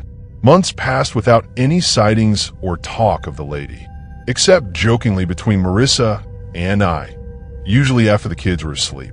And she had to go make us coffee, which we would drink while watching movies in bed. "Say hi to the old lady for me on your way back." would normally get Marissa running back to the room and earn me a smack from her on my shoulder. Little did I know that the joking was going to catch up to me eventually. Sophie talked in her sleep a lot, and we would sit in bed many nights listening to her mumbling, trying to make out what she was saying and wondering what she was dreaming about. One particular summer's night, I woke up and heard Sophie talking up a storm, but at the same time I could hear what sounded like a soft voice singing. Our bedroom window was open during the hot nights, so I dismissed it as sounds coming from outside and rolled over and fell asleep again. This started happening more frequently though, at least every third night. And every time I got up from my bed and started walking to the kids' room, Sophie would stop talking, and the singing would disappear before I could get through their door. I'd stand there in silence and wait for a sound, but nothing would happen.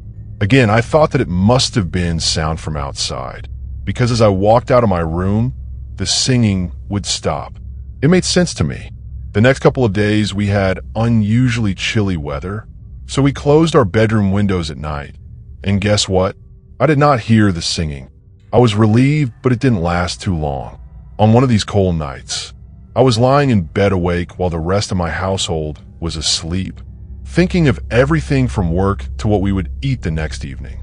Sophie starts mumbling, but after a couple of seconds, it starts to sound like she's having a terrible nightmare. The soft mumbling had become much louder, and I could hear that she's very scared.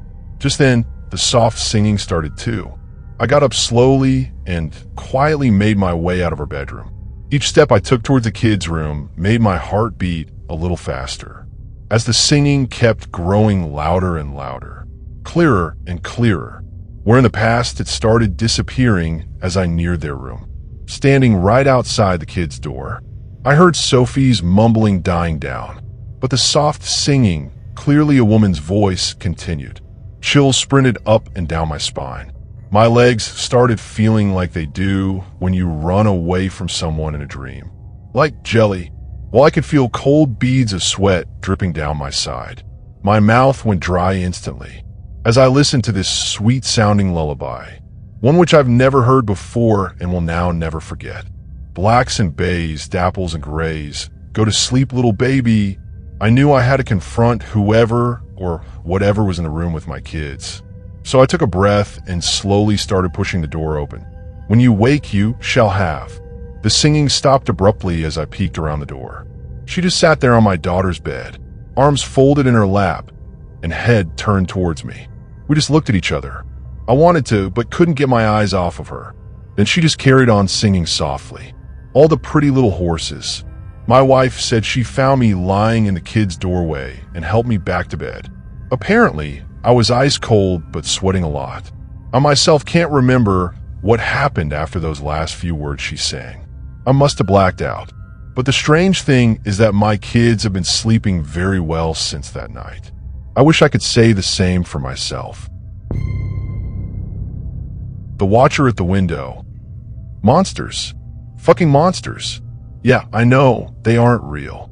It's always a dude in a suit or someone playing a joke. Well, that is all bullshit. I saw one, and I know it was real, 'cause it saw me too. Might as well start from the beginning. My older brother, Derek, was a dick, always getting what he wanted and blaming me for the stuff he did wrong. Our dad, the only parent we lived with, would believe him instantly. I'm not bitter about it, but it is still a sore spot. I was rather skilled with technology and computers. Derek was more inclined to manual labor and punching people, though we look almost alike enough to be twins. He is a year older. Dad would spend a lot of time out, hitting on women and drinking. Every night he was out, Derek would go to his friend's house a mile or two away from our place. Since we lived in a small town, just out of range for most cell phones, and a good hour from any police station or civilization, other than the post office/general store. We were one of 5 houses in a 4-mile radius down in a valley. If you can't tell, this is going to be something no one can corroborate. Anyway, one of those nights when Dad was drinking and Derek was off doing something with his friends, I was sleeping on the couch in the living room. I had a hard time sleeping in my room in the basement when home alone. Just some personal issues with small spaces and no windows. This night helped get me over that. The TV was going. Something stupid on Adult Swim playing. And I woke up to a weird sound from the door. Derek would get drunk or high and wander home around 3 to 4 a.m. most times he went out. But it was only midnight when I looked over at the clock, thinking he had a fight with his friends or something. I hopped up from the couch and tugged my pants into place since they were a little too big for me. So I walked, no shirt or socks or anything, to the door and looked through the peephole. Nothing out there.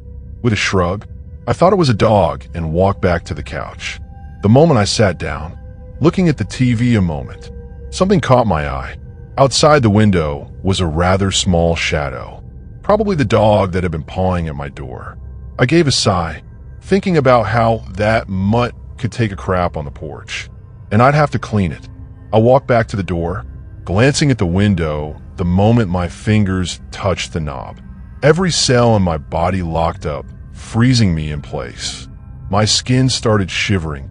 Goosebumps formed on every inch of me as I tried in vain to move my body on while alone. I could not process this thing for a full minute. Long, thin, and slinky. It was not a fucking dog. Scales instead of fur covered it. Black with some gray ones here and there. Its tail made up so much of its body that it looked as if it had begun right behind the only 2 limbs it had. Hands, not paws, were at the ends of its arms. But the arms, those fucking arms were wrong in so many ways. They had what looked like 3 elbows. The arms curved in a few different ways, making it look broken and bent. I could only see those hands because they pressed to the glass of the window, along with its face. Yes, a face. Human almost. But the thing had no lips, just a slit across the spot above its jaw. The eyes were solid black, and the nose was just a bump with one hole toward the bottom. It looked like someone had taken a blank doll and carved a face into it. It was just as still as I was, looking right at me while I held the doorknob. I thought it was some kind of joke, some kind of trick of the light, but the longer I stared at it, the less I could deny it was alive. I could see the fog forming from its nose, the way its body inflated ever so slightly with each breath. My eyes drifted over it, looking at each feature in horror and memorizing it, burning that fucking thing into me. Black nails, chipped and broken, as if it had been using them to crawl around on. The slightest gap between the top and bottom of that slit across its face. Then I looked at its eyes, those horrid black beads, perfectly round and sticking barely off of its face.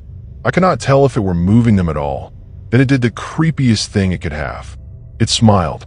The pale, smooth cheeks creased, as its mouth arched and gave me a hint of the teeth behind it. Not full rows of razors like I had somehow expected, but broken human teeth. My lungs were not working now. Time slowed around me, as my brain got flooded with energy, both begging me to decide on fight or flight. I hardened my gaze, eyebrows furrowed in anger at this fucking thing, and it just kept smiling. I let the knob go, and slowly gained the ability to stand right. As soon as I squared my shoulders with that monster, the smile slowly faded from its face, passing all the way to a deep frown. It tapped the window one time with a broken black nail. A shudder ran through me before I could stop it. The beast gave another tap with its finger, as that thick, black snake tail coiled around itself. I didn't move this time. Instead, I tried to think. Dad's gun would be in the closet, but the shells were in his dresser. I would have to get to them both in seconds if I moved. The thing could come through that window easily. I knew it from the loud sounds of just one finger tapping. Like I could see the wheels in my head turning. It spread those long fingers, raking the black nails inward. Trails of scratches formed with a high-pitched sound, till it made a fist against the glass. Shit, I mirrored its actions. Not sure why, but it seemed to confuse the thing. It spread its hand open again, turning it side to side. I copied that too.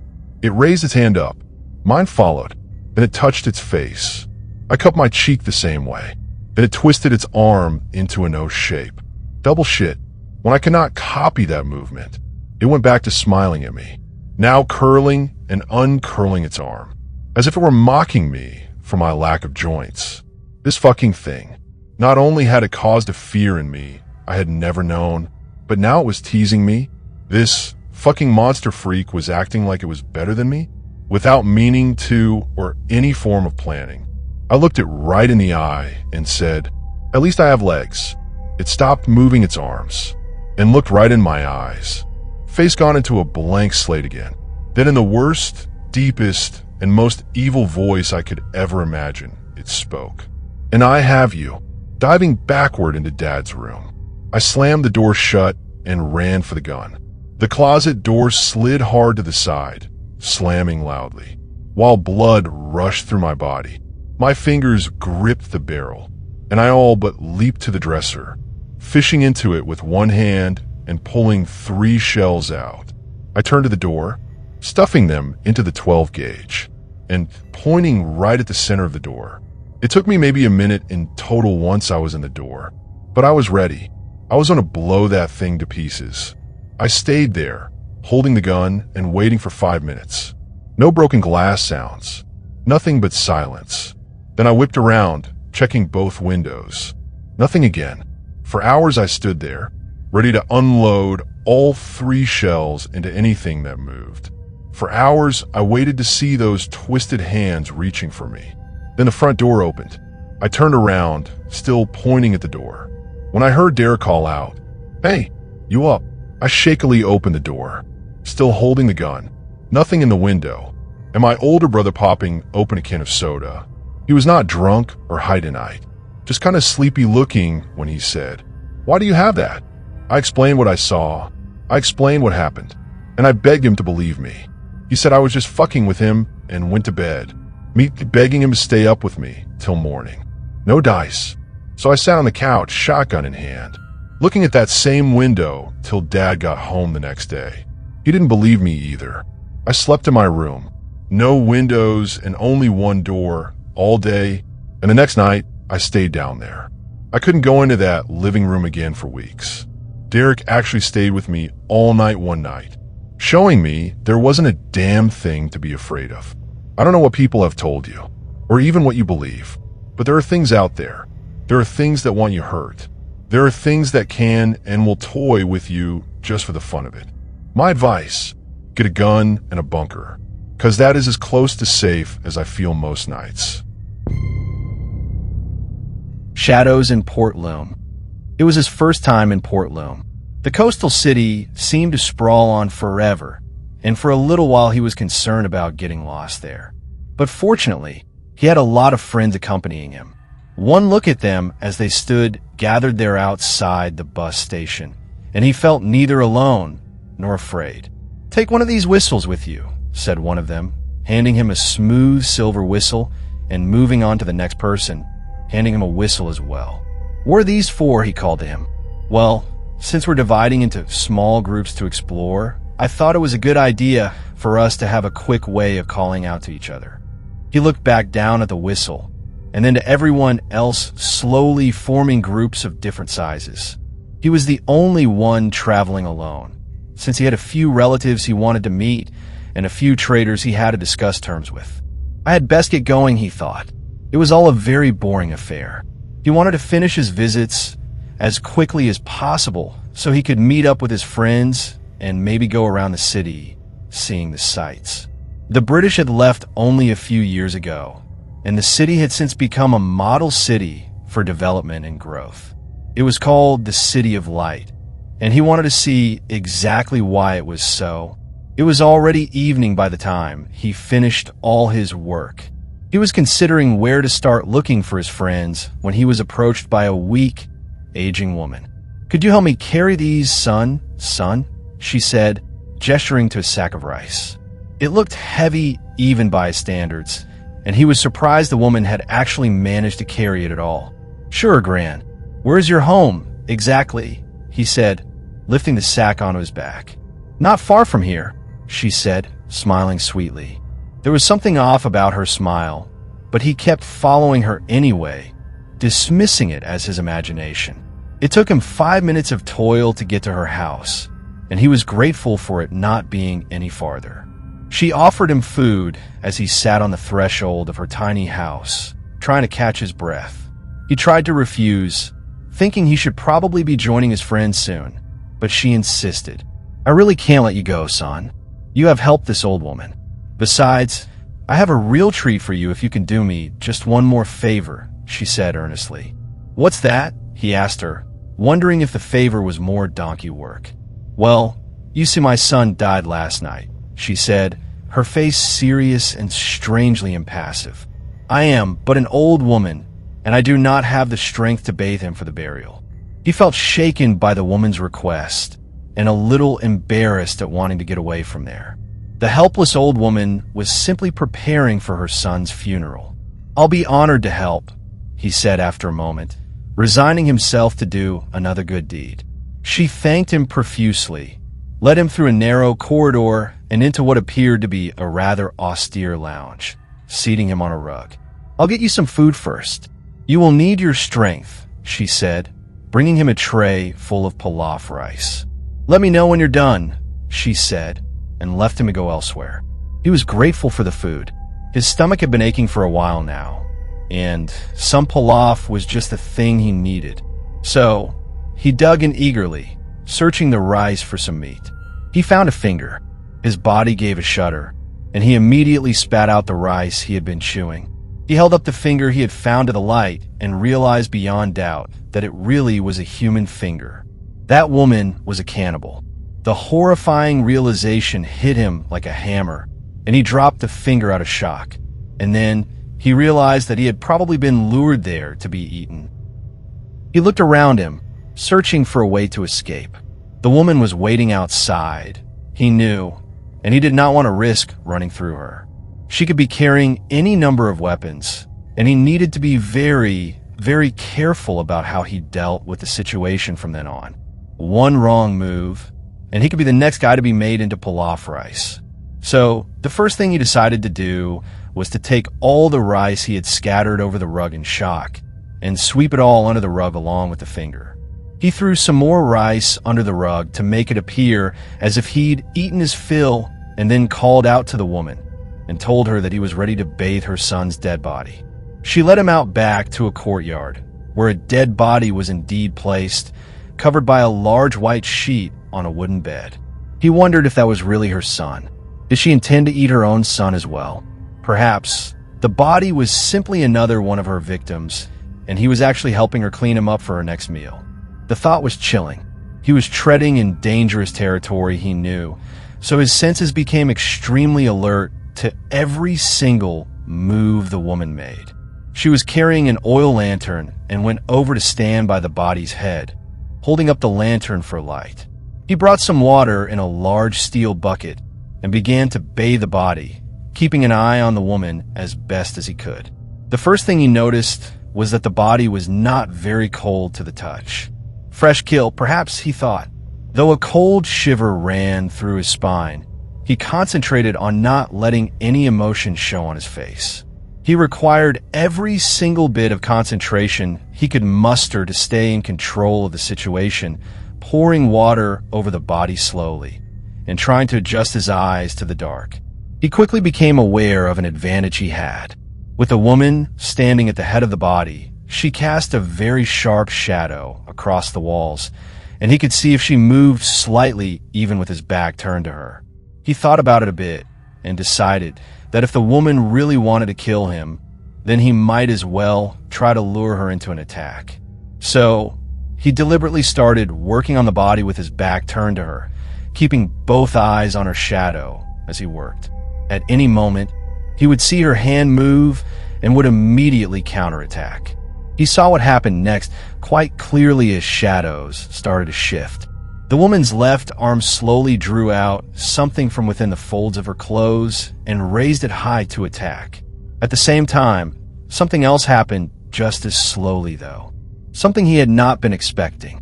It felt like terror creeping up his limbs as he saw the body's right arm move as well, drawing out something long and blunt from under the shroud. He jumped away from them reflexively. Fortunately for him, the old woman chose to strike at the same moment. Her iron rod missed him by mere inches as she brought it down. Her son, who had sat up to reach him, was not so lucky. Her full-blooded swing hit him to the side of his skull, and he was knocked out immediately from the hit. He could not let her recover, either. He jumped right at her and delivered a kick straight into her chest. She was lifted clean off her feet and flew back into the wall. That was it. He did not check to see if either of them was still conscious. He ran out of the house as quickly as he could, covered in cold sweat and short of breath as he was. And as soon as he reached the street, he found the whistle his friend had given him and started blowing as hard as he could. It did not take very long for him to gather a crowd. Some of his friends arrived as well, and he quickly told them what had happened. The police arrived soon after and began searching the house for the woman and her son. The search resulted in a few shocking discoveries, as bones of over 50 people were found from the basement of the house. The woman and her son were arrested.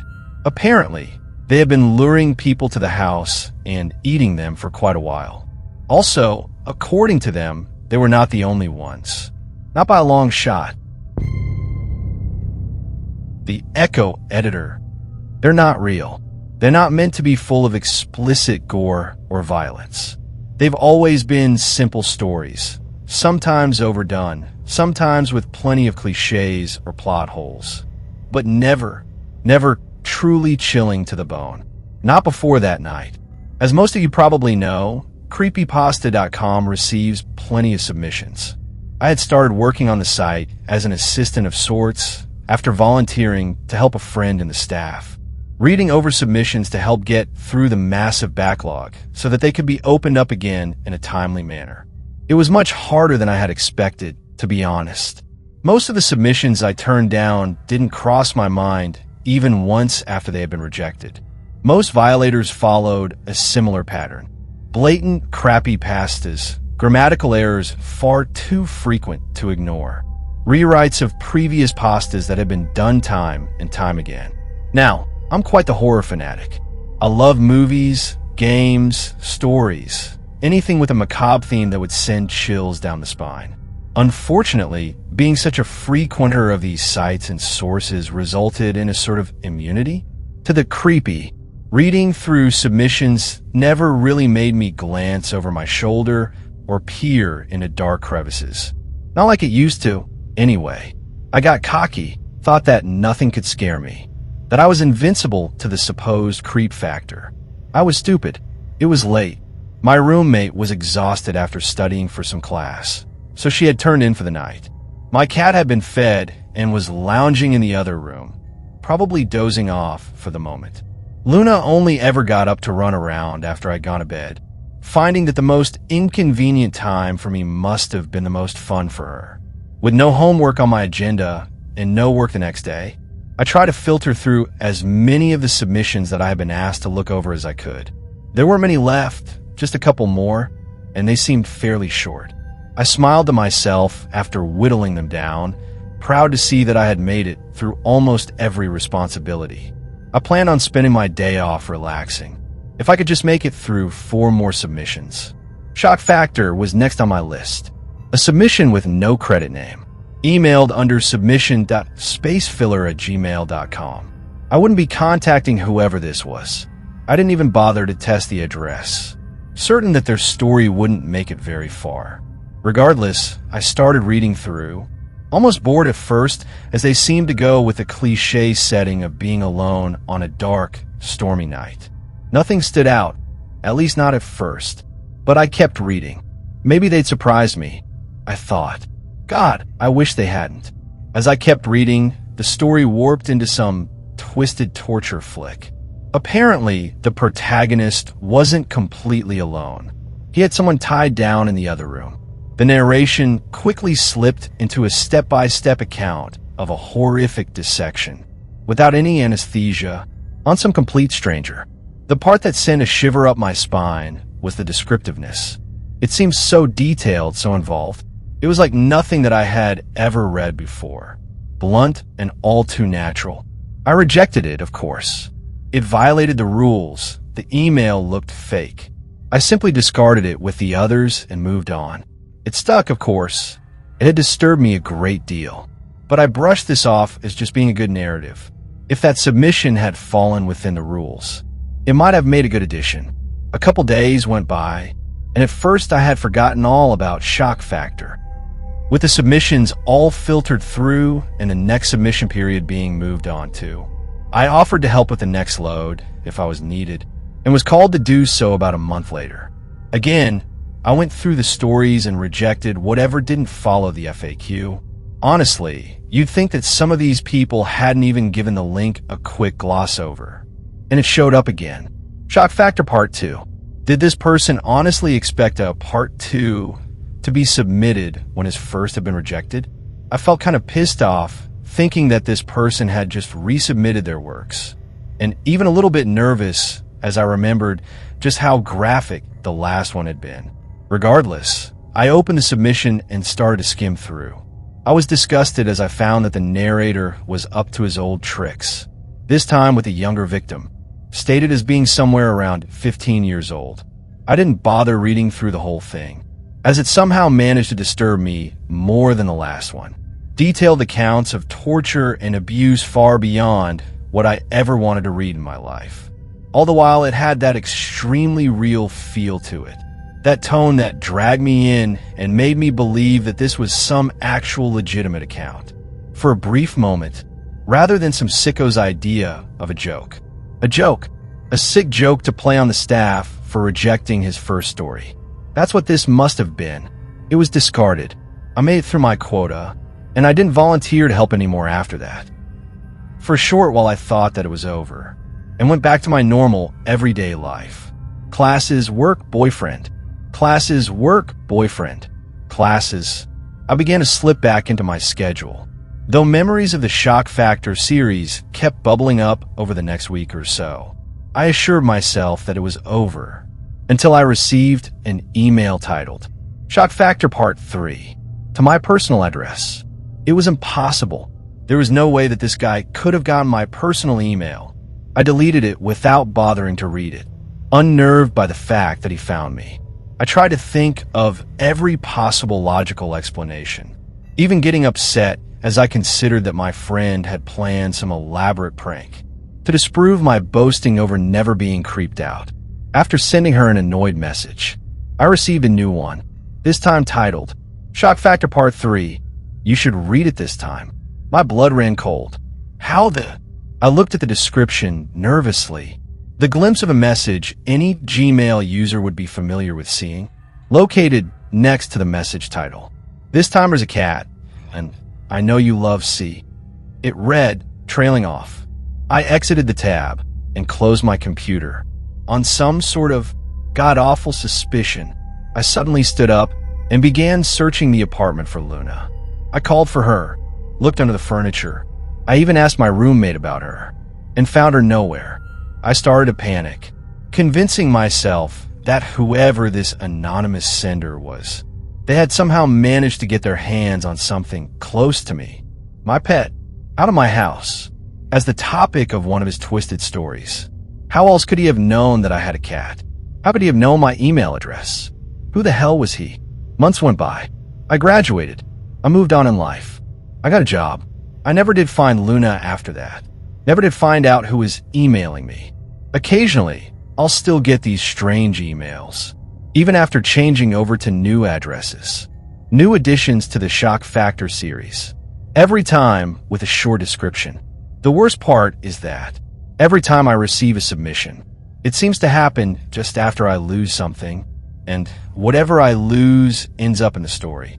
I'll misplace a sewing kit and find Shock Factor Part 6, stitching, or I'll lose a pair of scissors and receive Shock Factor Part 9, cutting up. It scares me now. I dread checking my email. I'm paranoid. I never go out alone. It's putting a lot of strain on me and on my boyfriend. I make him go everywhere with me except to work. The Shock Factor series has worked its way to Part 23 at this point. I don't know how much more of this I can take. If you ever receive an email from submission.spacefiller, an email titled Shock Factor, anything of the sort, please ignore it. For your own sake, ignore it. I don't know if that would even work. It's driving me crazy. I can't go anywhere alone. I feel like someone is following me. Like this stranger knows everything that goes on in my life. I don't know how his stories got so realistic either, but I don't want to think about it. I just got a text the other day, to one that has driven me to the point of seeking legal help. I'm going to the police now. He has my phone number, and he's not going to stay out of sight forever. The haunting of Dr. Lennart. 3 years ago, one of my colleagues, whom I consider a friend, uncharacteristically stopped coming to work. Dr. Lennart was in his 40s and was well respected. Health-wise, he was a runner and in impeccable shape. He had been working toward obtaining his master's degree, so I figured he most likely succeeded in taking a position elsewhere. I just thought it was odd that he didn't tell any of his lunch buddies goodbye or anything. Some of us had known him for 10 years. His empty chair at the lunch table often evoked questions of his disappearance. Hey, did Lennart win the lottery or something? Lucky prick doesn't have to work anymore. Does anyone know if Lennart took another job or something? Did he die? What the hell happened to that dude? Nobody seemed to know anything. They knew what I knew. He never came back to work. I Googled his name and found nothing. No social media presence, no criminal record, no newspaper articles, no obituary, nothing. I literally ran into Dr. Lennart yesterday as I was entering and he was exiting a gas station. As we shook hands, he appeared pleased to see me, but his eyes were dull and teary. Quite frankly, his physical transformation altogether was beyond shocking. He was thin 3 years ago, but has since lost a considerable amount of weight, which aided in accentuating the wrinkled skin that sagged like melted wax from his face and bones. His once groomed and lively brown hair had turned light gray, long and wet. "Hey man, what happened to you?" I inquired with a warm, cheerful smile. Now, Dr. Lennart was a great listener, a sensible man who often gave profound advice on matters, but he was never known to be an elaborate storyteller. However, what he confessed to me outside of this gas station yesterday had every hair on my body flaring. I haven't been able to think about anything else, and usually nothing really affects me. He said, "Evan, this is going to sound strange, but it's the horrible truth." I just smiled and shrugged, not really knowing what else to do. There was indescribable anguish in his tone, and so much pain poured from his face while conveying the following. On the morning of December 4th, 2012, I was taking a shower before work, just like I do every morning. Well, I heard someone pounding on the bathroom door. Evan, I mean really pounding. I could tell it was my oldest son as he began shouting, "Dad, Dad, let me in." I yelled back to him, "Come in. The door shouldn't be locked." I finished as fast as I could. While rinsing the last of the shampoo from my hair, my son's voice echoed repeatedly throughout the bathroom, or maybe just my head. I kept hearing, "Dad, Dad, let me in. Dad, Dad, let me in." I dried off and got partially dressed. I went straight for his bedroom, and there he was, my 16-year-old son, nestled gently underneath his cocoon of covers with his eyes closed. I laughed a little as I said, "You know the door wasn't locked. You could have just come right in." He didn't stir. I cleared my throat and made my voice more authoritative. "Wake up, son. It's time to get ready for school." He didn't budge. He remained completely still. I got closer and shook his shoulder. He wasn't breathing at all, and his body was like ice. I sat and stared at my son for several minutes before calling for my wife. He died unexpectedly, and honestly, Evan, I've had a really difficult time dealing with it ever since. Dr. Lennart paused. He used the bottom of his shirt to sop up the streams on his cheeks. I know my own son's voice, and I heard it loud and clear. I heard it not even 2 minutes before entering his bedroom. Yet the coroner said that my son had been deceased for several hours. The Watchers at Dusk. It was warm for a December afternoon in Hutchinson, Kansas, when Claire came home from work in 2008. Claire's ride dropped her off across from her duplex, and as she stood in the street, her ride moving slowly away, she knew something wasn't right. "I noticed 2 boys standing in my driveway," she said. One had longer dark hair, and the other had his hood up, so I couldn't see him very well. The teenagers, about 15 or 16 years old, seemed to be watching her. Claire felt they were waiting for her. She steeled herself and walked nervously across the road toward her porch. The boys had lurked around her neighborhood for months, but they'd never been so bold as to stand this close to her home. I had seen them before, lingering in the yard, but they always left before I got out of my ride's car, Claire said. I had seen them late at night as well, standing across the street when I would go outside to have an occasional late-night cigarette. But although pangs of unease told her to run, their boldness angered her. She stopped and asked them why they were on her property. They told me they needed to use a phone and that the neighbors would not let them in, she said. That was when I noticed their eyes. They were coal black. Just black. No white and not even a hint of iris or pupil. Fear shot through her, but as evenly as she could, Claire told them she didn't have a telephone. Claire walked up her porch steps and began to unlock her door when the boy in the hood spoke. He asked if they could come in for a glass of water, she said. I turned to look at them again, thinking maybe my mind was playing tricks. But no, when I turned and looked into their eyes, they were pitch black as the first time. These children with dead, black eyes had spoken softly to her, emotion and vocal inflection absent from their words. As she looked at these boys, whose long hair and hooded sweatshirts she felt hid more than skin, she knew she had to get away. I felt panicked and fearful, but also very vulnerable and cold, she said. It was like I wanted to let them in, but I knew there was evil present. I had felt uneasy before seeing their eyes, but now it all came out. Then one boy said something that turned her fear into complete terror. The hooded one then told me they couldn't come in unless I told them it was okay and that they hoped I would because they were thirsty, Claire said. I opened my door and darted inside. At this point, I shut the door and locked it. She dropped onto the couch, her breaths coming in short, heavy gasps, when something tapped on the window behind her head. One of the boys stood there staring through the glass, Claire said. I remember his words very clearly. Just let us in, miss. We aren't dangerous. We don't have anything to hurt you with. I was beyond frightened at this point. Claire jumped off the couch and ran through the duplex, checking doors and windows to make sure they were locked. I did wonder if they really couldn't come in unless invited, but I didn't want to find out, she said.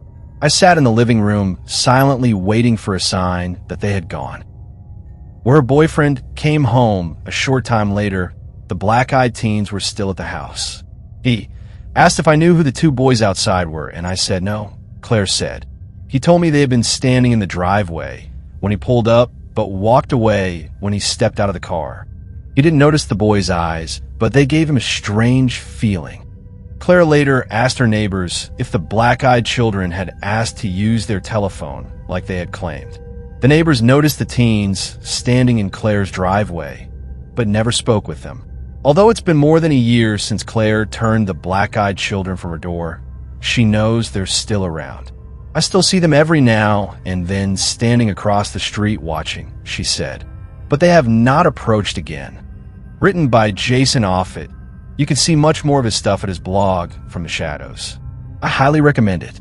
As an additional note, this is supposedly a true story, so if you think it should have ended differently, learn to time travel / become God / Haruai, Suzumiya / etc. Copyright statement. Unless explicitly stated, all stories published on creepypasta.com are the property of and under copyright to their respective authors, and may not be narrated or performed under any circumstance. Shadows whisper. Have you ever had one of those dreams where you dream you're doing something only to wake up and realize you're almost acting out your dream in real time? The most common instance of this is the it's completely normal wet dream, though there are many other common instances, especially in sleepwalkers, where you see yourself walking along a path, only to wake up and find yourself actually walking somewhere, and other similar scenarios. I, despite no longer being a sleepwalker, have one such story myself from my childhood. The year was 1996. I was 5 years old, and had recently lost my great-grandmother. I was having these weird, ongoing nightmares at the time, where someone would call my name, I'd get up and walk in their direction, only to be brutally murdered in any number of ways. I remember being strangled, stabbed, hung, drawn, and quartered, fed to wild animals, and my personal favorite, being pushed into a wood chipper. Often, the voice calling me would be someone I actually knew, whether it be my parents, a friend from school, a teacher, my sister, or Lenny Kravitz asking me, "Are you going to go my way?" Even at 5, I had an appreciation for good music, but I'm starting to get off track. Anyway, there is one particular nightmare that will forever haunt me. This time, it was my recently deceased great-grandmother calling to me. Jamie, she called. I was a really hairy baby, so that nickname stuck for a while with the grandparents and aunties and uncles. "Jamie, come give me a hug. I have to go now." I remember getting to my feet and lazily dragging myself out of the room in the direction of her voice. Like I said, my nightmares seemed to have an ongoing theme. So even though I was walking toward my great-grandmother, I was expecting her to transform into a dragon and bite me in half, or for a ninja to leap from behind a wall and put countless shurikens into my skin, or even a tank just to drive through the wall next to me and crush me under its treads. I usually woke up instantly after dying anyway, so it had stopped being overly threatening. Anyway, I continued to walk down the narrow hallway toward the frail old lady, arms outstretched, when suddenly a loud explosion woke me from my sleep. I woke with a start, standing in the hallway outside of my room, peering into the blackness of the quiet family home. I turned around, stumbling sleepily back into my room, remembering the dream like a far-off memory. And directly in front of me, the window that once sat above my bed sat empty, shattered, with its glass fragments dug into my mattress. Exactly where I would have been had I not been sleepwalking. To this day, I don't know what caused the window to shatter, nor how the glass had managed to embed itself so deeply into the bed, nor do I know if my sleepwalking was a lucky coincidence that saved my life, or an intervention from another being. If you're looking for a nice, clean ending where everything is wrapped up and explained nicely, I'm sorry to disappoint. I've been searching for the answers too. Regardless, sometimes the things that scare us most are those that we'll never be able to rationally explain. The Curse of Agatha Gray. It has been 6 weeks since my first sighting of the wicked old hag. I woke up in the middle of the night and went to roll over, but my entire body was paralyzed. I lay there, scared and helpless, contemplating my predicament when I became aware of a presence in the room with me. A presence that I can only describe as pure evil. I caught sight of a withered old woman at the foot of the bed. Her tall, hunched frame was draped in a long, dirty gown, and wisps of filthy white hair hung from a balding scalp. I channeled all my energy into a desperate attempt to move, but my efforts were in vain. It felt as though I was being pinned to the bed by an invisible force. I tried to scream out for help, but my words came out as jumbled whimpers. I could feel her claw-like hands on my legs and my arms as she crawled her way up my rigid body.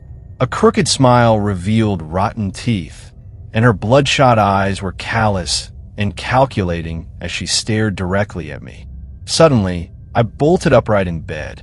I could move again, and the room around me was empty. It was just a bad dream, I concluded. I took a few minutes to catch my breath and settle back to sleep. A couple of weeks later, I met an old friend for a drink, and a point in our conversation reminded me of my dream. I had a scary case of sleep paralysis a couple of weeks ago. I told him. "Really? Did you see the old hag?" My friend replied. An icy chill ran over my body. I hadn't told anyone about the dream, and there was no way he could have known what I'd seen. "How the hell did you know that?" I asked with disbelief, my voice quivering. "I read about it some time ago," he explained, startled by my reaction. "A phenomenon known as old hag syndrome, where sufferers of sleep paralysis are visited by an entity, often in the form of an old hag." "You're bullshitting me," I said incredulously. He convinced me to look it up, and so when I returned home, I typed the keywords old HAG and sleep paralysis into Google. It returned pages full of results, some of which told of ancient folklore spanning different cultures. Others told of personal experiences like my own. To some, the entity took the form of an old lady or a witch. To others, she looked more like a demon. But they all described the presence of overwhelming evil. Most chilling of all were the accounts in which the hag tortured and molested her victims as they lay paralyzed and helpless. I turned off the computer and tried to put it out of my mind. An eerie mood lingered in the room, and I had a bad feeling that unless I could get her out of my mind, she was sure to pay me another visit. Part 2. That night, I was woken by a piercing cackle, and I lay paralyzed as that tall and stooped figure emerged at the foot of my bed. She crawled under the covers and up my body before sitting on my chest and peering down at me. She ran her slimy tongue over her chapped lips and made slurping sounds. What transpired after that I cannot bring myself to talk about. I've spent subsequent days browsing forums for answers, for a way out. I am neither religious nor superstitious, and I don't believe anything considered supernatural. But scientific resources offer no rational explanation for what I've been experiencing, just speculation and skepticism.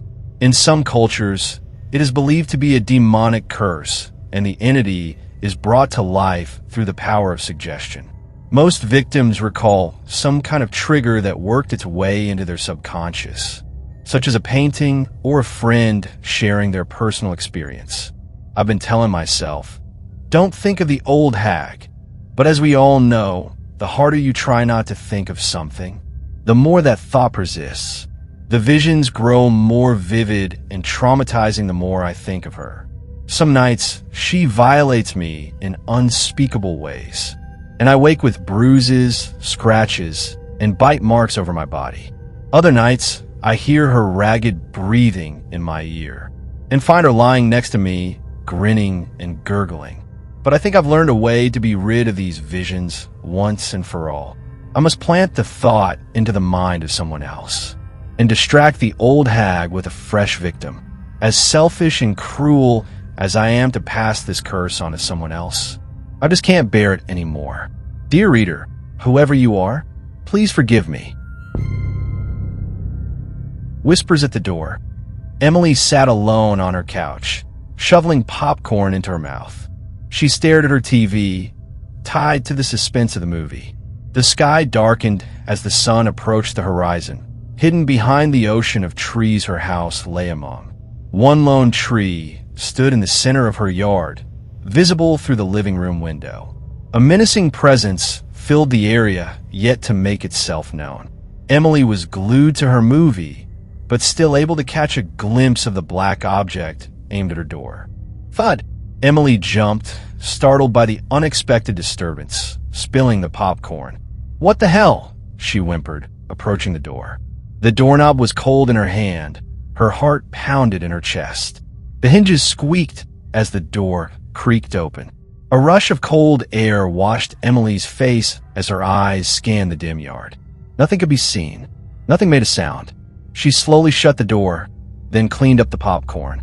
She had just sat down when another black object hit her door with a louder thud than before. She looked at the tree in the yard, almost certain she saw what threw it. Emily sat there watching the tree, waiting for something to happen. It's just some kids, she thought. Nothing to worry about. She quickly made herself comfortable and began to turn on another movie. Minutes passed, and another thud shattered the silence, shaking the door. Emily raced for the lock and quickly shut the blinds. They'll go away, she said, but grabbed a knife to calm her nerves and give her a sense of security. Tap, tap, tap. She heard light pecking on the living room window. The pecking grew louder, faster. She froze there in place, staring at the windows as the tapping became more profound. She was afraid to investigate, but brave enough to stand her ground. Her home was small, and every hiding place would be too predictable. Besides, she didn't want to hide. She wanted to see it coming instead of cowering in fear. The tapping suddenly stopped. Emily slowly made her way to the door and put her back to it. A shadow eclipsed the light from the window atop the door. She stood just out of sight, holding her breath. With her back pressed against the wood, she could feel it knocking. 3 times softly, Emily could hear the galloping beat of her heart in her head. Her anxiety raised to the peak. 3 more knocks at the door, harder this time. "Let me in." A hoarse whisper slipped through the door and into Emily's ears. She bit her lip, tears filling her eyes. Another 3 knocks erupted, furious now. "Let me in," a now angry voice ordered. The knocking didn't cease. It grew harder as the voice grew louder. "Let me in. Let me in. Let me in." The knocking grew so fierce it could have shattered the door. Tears leaked from her eyes. "What do I do?" she thought. "Should I open the door?" The knocking was more than she could bear. "I know you're in there, Emily," it said. Her stomach twisted. Her breath caught in her throat. Tears now streamed down her face. "Go away," she shouted finally. "Let me in," it screamed in response. "Leave me alone," she cried. The voice and the knocking echoed in her head, making her more nauseous than before. Reaching for the lock hesitantly, she sucked up her tears and held her breath, unlocking the door and throwing it open. Nothing was there. The tree stood in the yard, unmoving. No wind. Nothing. She shut the door, shaking in fear. With the click of the lock, the room grew cold. Goosebumps covered her skin. "Thank you for letting me in," a voice whispered behind her. She shut the door, shaking in fear. With the click of the lock, the room grew cold. Goosebumps covered her skin. "Thank you for letting me in," a voice whispered behind her. The Hollow Rider. I used to live in Cambridge a while back, which is a small city smack in the middle of England, best known for the university that is as large as the city itself. But I was there for work. I had a few friends around the city, and Cambridge being a very green city, it is the Cambridge way to cycle around in most places. I would mostly visit my friends in the evenings, and we would all stay up till late. Not socializing or drinking, but playing games, musing philosophically, and finding other means of continuing our existence. On the nights this continued for particularly long, I would have to cycle back halfway across the city, often in cold. This was usually quite pleasant. Cambridge is quite a safe city, and I generally enjoy being out in the dark, alone, under the yellow of the night lights. It was one of those nights, though, that I met what felt to me like the devil himself. It was on another one of those long, quiet, lamplit roads on a particularly chilly February night. I was halfway home and slightly wary of it being 3 a.m. This was late even by my standards, and this put me somewhat on edge. My senses seemed to be more alert than usual, and I was unconsciously keeping an eye on every single shadow on the street, trying to avoid as many alcohol-fueled incidents as I could. As I turned into a street that told me I was not very far from where my apartment was located, I started to feel much more peaceful. It was halfway across the street, biking at my leisure, that I noticed a man in a dark jacket cycling around 20 feet in front of me. My senses suddenly sharpened again, due to the simple fact of him seeming to appear out of nowhere. Perhaps I had not been paying as much attention as I thought I was. The man was cycling quite slowly, and even while barely pedaling, I slowly started to draw near him. It also started to get quieter on the street. It took me a few moments to realize that I could not hear the man's bike or the many mechanical clicking sounds my bike often made. The quiet was eerie. That should have warned me, but not heeding what now seems like a very obvious warning, I kept cycling closer to the man. I found his speed quite peculiar, even more so than his dark attire, and so as I drew nearly level, I glanced at his body. I say his body because his face was not very human. It was made of what can only be described as a shadow, and with eyes that seemed like the very depths of hell itself.